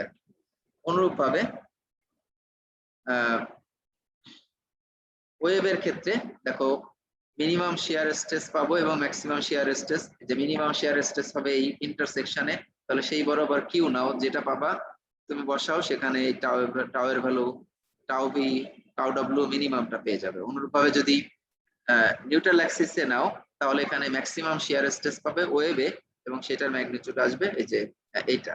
এগুলো সব ম্যাথমেটিক্যাল ইকুয়েশন ইউজ করতে পারো, আর না হলে আমরা আসলে বেসিক্যালি এক্সাম্পল যখন করব ফর্মুলা ইউজ না করে আমি এই জিওমেট্রি থেকে এই ভ্যালুগুলো নিয়ে আসতে পারবো বেসিক ফর্মুলা ইউজ করে। তো এখানে সেই কথাগুলোই বলা আছে। এটা অন্যভাবেও যে নির্ণয় করা যায়। এখন এখানে একটা ইম্পর্টেন্স যে দেখাবো, যে টোটাল শিয়ার ফোর্সের কত পার্সেন্ট আসলে ওয়েভ ক্যারি করে আর কত পার্সেন্ট ফ্লাঞ্জ ক্যারি করে সেটা দেখানো একটা এখানে উদ্দেশ্য। কারণ আমি একটু আগে বলেছি এবং গত ক্লাসও দেখিয়েছি যে ফ্লেক্সারাল স্ট্রেংথের ম্যাক্সিমামই প্রোভাইড করবে আসলে এই টপ ফ্লাঞ্জ এবং বটম ফ্লাঞ্জ মিলে কাপল সৃষ্টি করার মাধ্যমে। আর শিয়ার স্ট্রেস যেটা, সেটার মেজরিটি 95% প্রোভাইড করবে বা রেজিস্ট করবে হচ্ছে ওয়েভ। তো আমরা এখানে ম্যাথমেটিক্যালি আসলে দেখতে চাই যে এরকম টি সেকশন মানে ডব্লিউ সেকশনের জন্য আসলে কত পার্সেন্ট শেয়ার ওয়েভ ক্যারি করে আর কত পার্সেন্ট শেয়ার ফ্লাঞ্জ ক্যারি করে। তো এখানে একটা প্রুফ দেখানো হচ্ছে, সময় সংক্ষেপ আমি যাচ্ছি, তোমরা পারলে দেখে নিও, আমি জাস্ট কনক্লুশনটা বলবো। ফর প্র্যাকটিক্যাল বিমস VW মানে ওয়েভের share typically accounts for more than 90% of the total vertical share force. দেখো এইরকম প্র্যাকটিক্যাল যে সেকশন গুলো আমরা ইউজ করি সেগুলোতে ওয়েভ একাই 90% মোর দ্যান 90% শেয়ার একাই ক্যারি করে আর ফ্লাঞ্জ ক্যারি করে মাত্র 10%। এবং আমরা নিচের যে এক্সাম্পলটা দেখবো সেখানে দেখবো যে 95% এর বেশি শুধু ওয়েভই ক্যারি করেছে। তো আমি উপরের প্রুফটা এখানে যে দেওয়া আছে তোমরা দেখে নিও, একটু সেলফ স্টাডি করো, আশা করি বুঝতে পারবা, এখানে আর তেমন কিছু নাই। আমরা এখন এক্সাম্পল দেখবো, তারপরে ক্লাস শেষের দিকে চলে যাব।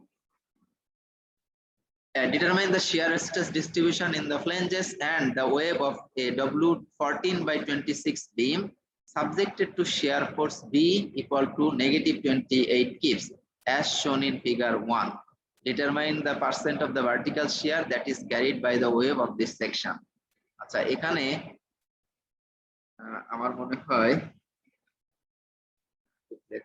section properties of selected structural shapes, দেখো এই অ্যাপেন্ডিক্স ডি যেটা section properties of selected structural shapes, এখানে এআইএসসি কনস্ট্রাকশন ম্যানুয়াল বলে স্টিল ডিজাইনের, তোমাদের এটা আমি পড়াবো, আমি যদি পড়াই তখন দেখবা যে এই এআইএসসি কনস্ট্রাকশন ম্যানুয়ালে এগুলো টেবিল আকারে দেওয়া আছে।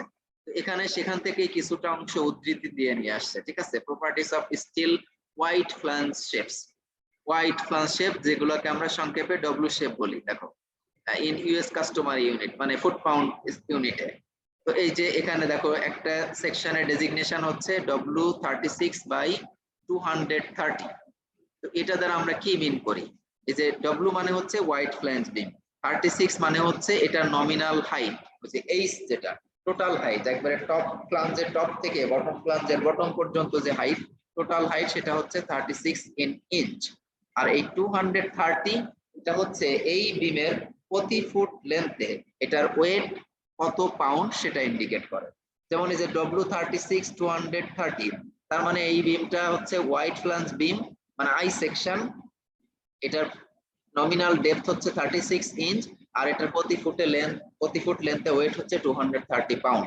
কিন্তু এই একই বিম দেখো আমি 230 পাউন্ড না করে আমি 150 পাউন্ড পার লিনিয়ার ফিট করেও করতে পারি।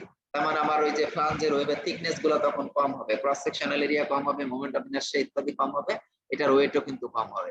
স্টিল ডিজাইনে আসলে আমার এটাও ইম্পর্টেন্ট, আমরা যখন সেকশন সিলেক্ট করব সাথে সাথেই আমি আসলে ওয়েটের একটা আইডিয়া নিব যে আমার প্রতি ফুট লেন্থে ওয়েট যত বেশি হবে, স্টিলের ওয়েট মানে হচ্ছে তার ম্যাটেরিয়াল কস্ট তত বেশি হবে। তো এই ওয়েটটা আর এই ডাইমেনশনটা আসলে এখানে দেওয়ার এই উদ্দেশ্য এটাই। ওয়েট না দিয়ে শুধু সেকশন প্রপার্টিও দিতে পারতো, যেমন অ্যাঙ্গেল সেকশনে আমরা শুধু ডাইমেনশনটা দেই, ওয়েটটা দেই না। মানে এআইএস এর ম্যানুয়ালে ডাইমেনশন গুলাই দেওয়া আছে, দুই লেগের লেন্থ আর হচ্ছে ওই লেগের থিকনেস দেওয়া আছে এল সেকশনের জন্য। কিন্তু ডব্লিউ সেকশনের জন্য দেখো তাহলে প্রথম ডব্লিউ মানে হচ্ছে ওয়াইড ফ্ল্যাঞ্জ সেকশন, 8 হচ্ছে এই সেকেন্ডটা হচ্ছে মানে ফার্স্ট নিউ যে 2 ডিজিট বা সিঙ্গেল ডিজিট সেটা হচ্ছে তার হাইট ইন ইঞ্চ, আর এই ক্রসের পরে এক্স এর পরে যে ডাইমেনশনটা মানে যে ফিগারটা সেটা হচ্ছে তার wait per foot length in pound. এটা হচ্ছে ওয়েটটা হবে পাউন্ডে, কেজিতে নয়, কিন্তু কেজিতে নিতে হলে 2.406 দিয়ে তোমাকে ভাগ করতে হবে, 2.2046। তো এই ডাইমেনশন টেবিলে দেখো এই যে ফ্ল্যাঞ্জের উইডথ কত, তারপরে টোটাল এরিয়া কত, এই ক্রস সেকশনের এটা ডেপথ ডি মানে যে হাইট কত H, thickness of flange, width of flange, thickness of web, এই টোটাল হাইট দেওয়া আছে। তাহলে ওয়েবের হাইট আমি এই জাস্ট এইচ মাইনাস 2 TF এটা করলে হাইট অফ ওয়েব পাবো। তারপরে এক্স অ্যাক্সিস এর রেসপেক্টে মোমেন্ট অফ ইনারশিয়া, তার সেকশন মডুলাস, তার radius of gyration, y axis এর রেসপেক্টে moment of inertia, section modulus, তার radius of gyration, plastic modulus, এই সব কিছু এখানে ডাইমেনশন টেবিল আসলে দেওয়া আছে। তো এগুলা তোমরা ওই চ্যাপ্টারে গিয়েও পড়বে, মানে ওই কোর্স গুলাতে প্লেট গার্ডার, স্টিল ট্রাস ডিজাইনে ওখানে পড়বে, স্টিল বিল্ডিং বা স্টিল ডিজাইন ক্লাসেও শিখবে। এখানে যেটা দেখানোর উদ্দেশ্য সেটা হচ্ছে আমরা যে এক্সাম্পলটা করব এখন যেটা দেখছি সেটাতে একটা সেকশন বলা আছে দেখো W14/26 বি। তাহলে এটার জন্য আমি যদি নিচের এই গুলো নির্ণয় করতে চাই, যে শিয়ার স্ট্রেস ডিস্ট্রিবিউশন নির্ণয় করতে চাই, তারপরে determine the percent of vertical shear that is carried by the web of this cross section, এটা নির্ণয় করতে চাই, তাহলে এখানে আমার শিয়ার ফ্লোর বা শিয়ার স্ট্রেসের ফর্মুলাতে মোমেন্ট অফ ইনারশিয়া ইউজ করতে হবে।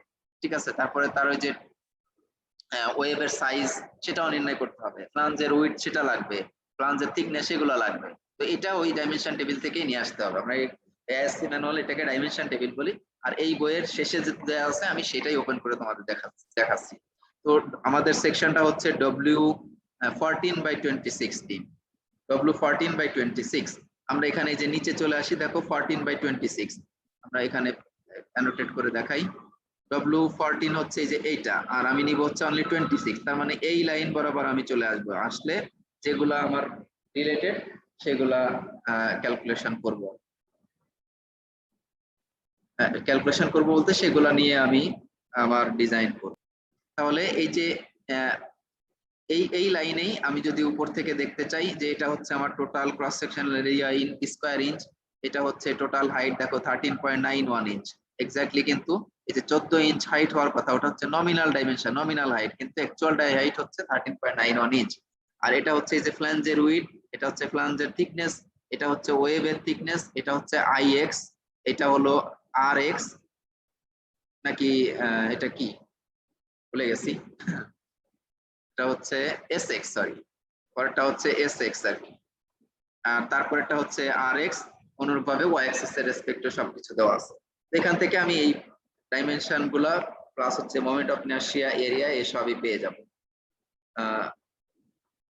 আমরা এখানে ফার্দার আগাই। তো এটার অ্যান্সারের জন্য দেখো আমাকে এই ডাইমেনশন টেবিল থেকে প্রপার্টি গুলো নিয়ে আসতে হবে। Although it would be possible to solve part A by using formula in equation 6.7 or 6.8, it will be more if you instructed to use basic shear flow formulas, the average shear stress formula 6.68.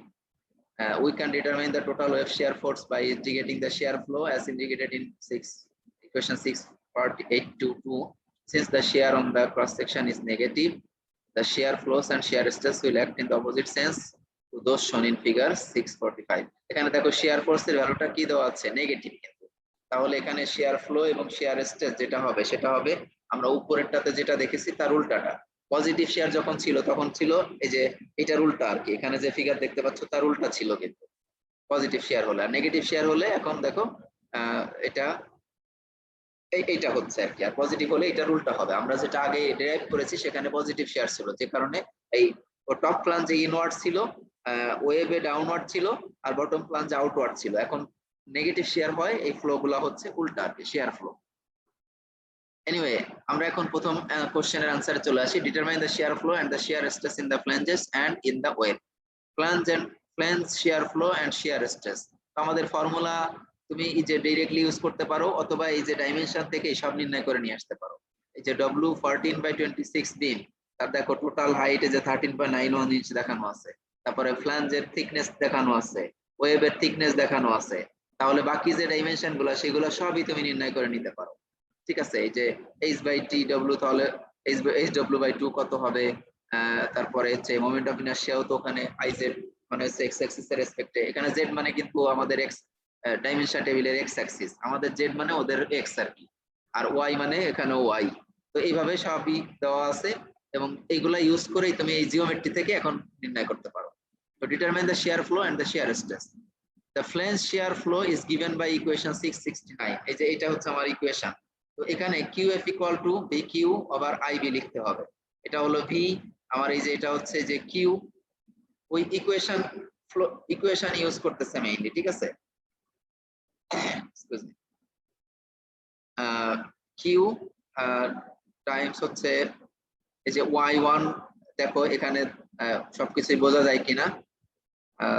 6.745 inch, এটা কোথা থেকে কোথায় নিল, এই যে দেখো Y1 prime equal to Y bar prime 6.72 inch, কারণ neutral Axis থেকে এই যে টপ ফ্লাঞ্জের সেন্ট্রয়েডাল ডিসটেন্স, এটাই হচ্ছে আমার Y1।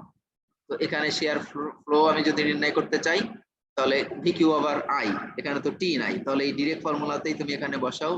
VQ হচ্ছে যে ওয়েবের সরি ফ্লাঞ্জের থিকনেস কত 0.402, আর এই যে ডাইন পাশে থেকে ভিতরের দিকে যত আসবো সেই লেন্থটা হচ্ছে S, তাহলে থিকনেস টাইমস হচ্ছে এই লেন্থ করলে A হলো, আর এটা হচ্ছে আমার এই যে Y1।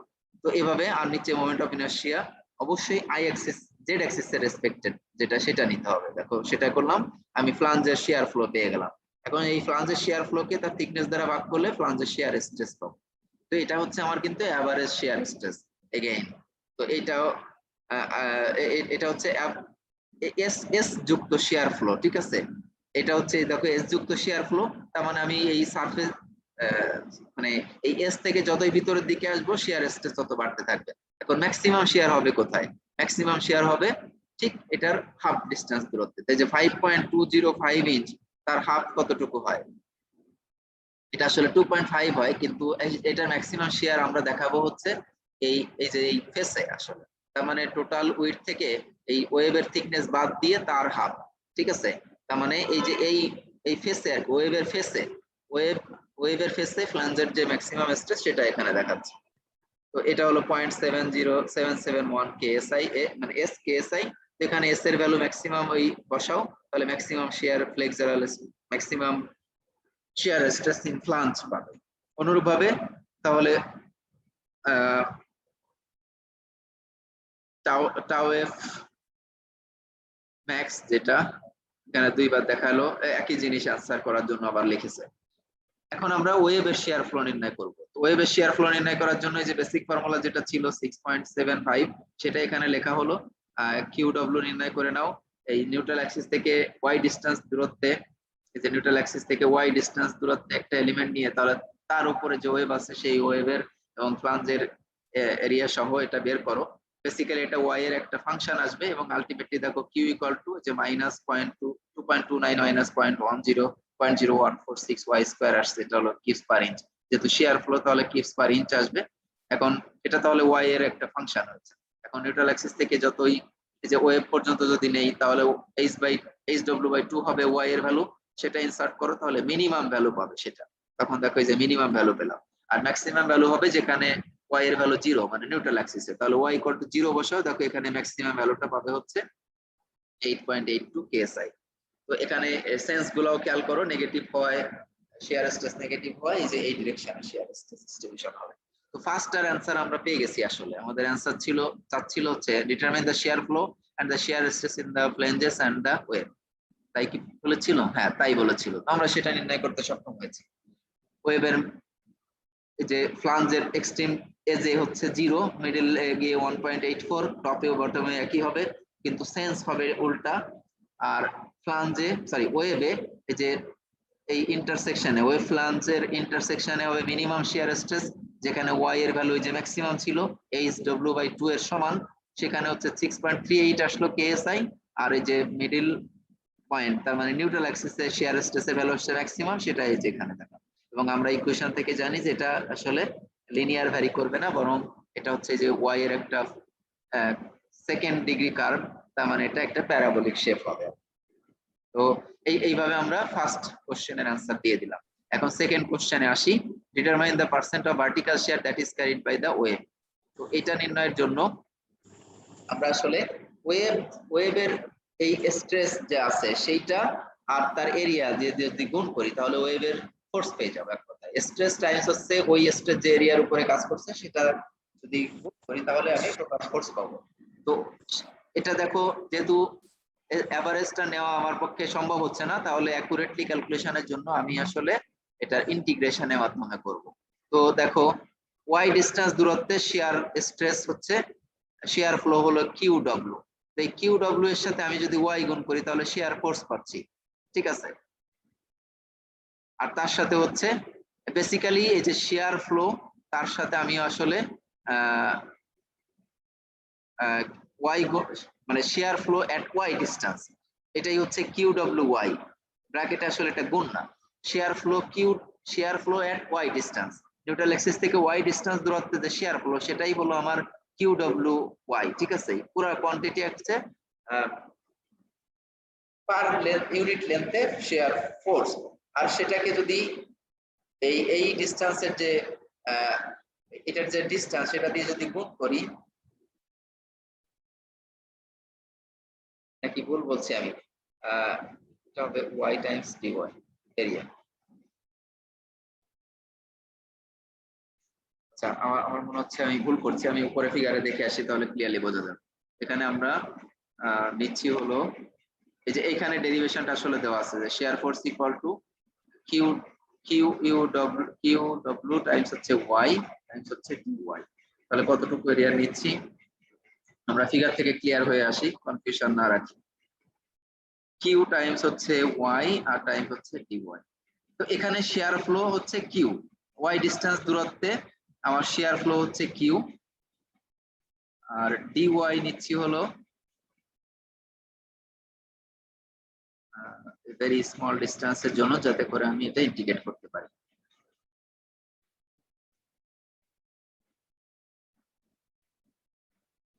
y টাইমস হচ্ছে dy, dy টাইমস হচ্ছে গুড। হ্যাঁ, এখানে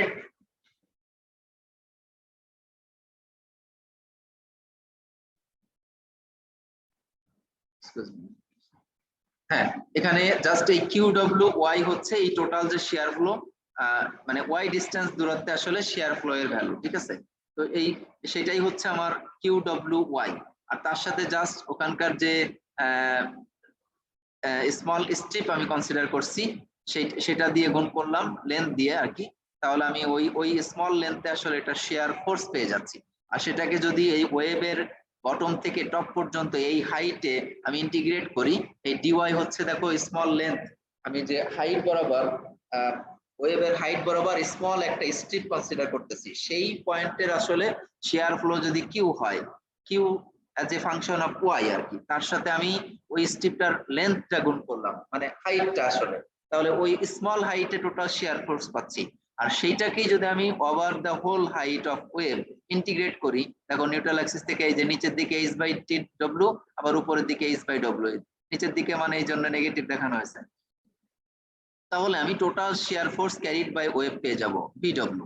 তো আমার এই যে নিচের দিকে 6.535 ইঞ্চ, উপরের দিকে 6.535 ইঞ্চ, আর এই যে শেয়ার ফ্লো এর ইকুয়েশন আমি কিন্তু অলরেডি ওয়েভের শেয়ার ফ্লো এই যে এখানে এটা নির্ণয় করে ফেলেছি অলরেডি। দেখো এটাই হচ্ছে কিউডব্লিউ y as a function of y আর কি, এটাই দেওয়া আছে। তাহলে আমি এখানে যে কিউডব্লিউ ওয়াই এর ভ্যালু এটা ইনসার্ট করলাম, আর dy এটা থাকলো। এখন y এর রেসপেক্ট ইন্টিগ্রেশন করে লিমিট বসাও, লিমিট বসানোর পরে আমার এই যে ম্যাগনিটিউডটা আসলো হচ্ছে 26.69 কিপস, এবং এটাও দেখো নেগেটিভ আসছে। So comparing VW with P, we see that 95% of the vertical shear is carried by the wave of the beam. আমার টোটাল shear ছিল হচ্ছে 30 কিপ সম্ভবত, নাকি 26 কিপ, আমরা একটু দেখি। 28 কিপ, 28 কিপ ছিল টোটাল shear। সেখানে ওয়েভ ক্যারি করছে কত কিপ? 26.69। 26.69 কে যদি তুমি 28 দ্বারা ভাগ করো, দেখো 95.32% আসে। তার মানে খেয়াল করো যে most part of the vertical shear is carried by the wave alone, 95%, মানে 100% বলা চলে। এই জন্য আমরা যে ফ্লেক্সারাল স্ট্রেস দেওয়ার জন্য ওয়েভ ইউজ করে শুধু ফ্লেঞ্জ ইউজ করি, আর শিয়ার স্ট্রেস দেওয়ার জন্য শিয়ার স্ট্রেস ক্যারি করার জন্য ওয়েভ ব্যবহার করি। এইভাবেই আসলে আমরা এই যে আই সেকশন যেটা ডেভেলপ করছে, ইভলিউশন অফ সেকশন আমরা বলবো, সেটা কিন্তু রেক্ট্যাঙ্গুলার সেকশন থেকে হঠাৎ করে এরকম আই সেকশন কেউ একজন বলে নাই যে দেখি আই সেকশন ব্যবহার করে কেমন হয়। নো, এই ফর্মুলাগুলো ডেভেলপমেন্টের পরে এই যে এরকম ভাবে ফর্মুলা দিয়ে ড্রাইভ করে করে তারপরে দেখা হয়েছে যে আসলে কোন সেকশন তাহলে মোস্ট ইফেক্টিভ হয়। ঠিক আছে, তো এরপরে ধরো যে পাইপ সেকশন বা বক্স সেকশন, এগুলা কি আমরা আসলে বিম হিসেবে ব্যবহার করতে পারি? অবশ্যই পারি। এখানে তাহলে এখানে দেখো কোন কোন বিমে আসলে এই ফ্লেক্সার শেয়ারের সাথে টর্শন আসবে, সেক্ষেত্রে আমার আই বিম অতটা টর্শন এতটা স্ট্রং না, কিন্তু এই যে বক্স বিম যদি হয় সেক্ষেত্রে এটা কিন্তু টর্শনে স্ট্রং। পাইপ সেকশন যদি হয় এটা ফ্লেক্সার শেয়ারের সাথে টর্শনে আরো বেশি স্ট্রং। তো এই কারণে আসলে যে টর্শন যেখানে ইম্পর্টেন্ট, সেখানে আমরা হয়তো ওই আই বিম ওয়াইড ফ্লেঞ্জ বিম ব্যবহার না করে এরকম বক্স সেকশন ইউজ করব। ঠিক আছে, এরকম কথা আরো কিছু নিচে বলা আছে, আমরা সেগুলা ফার্দার এক্সপ্লোর করব কিনা যাই। নিচে আসলে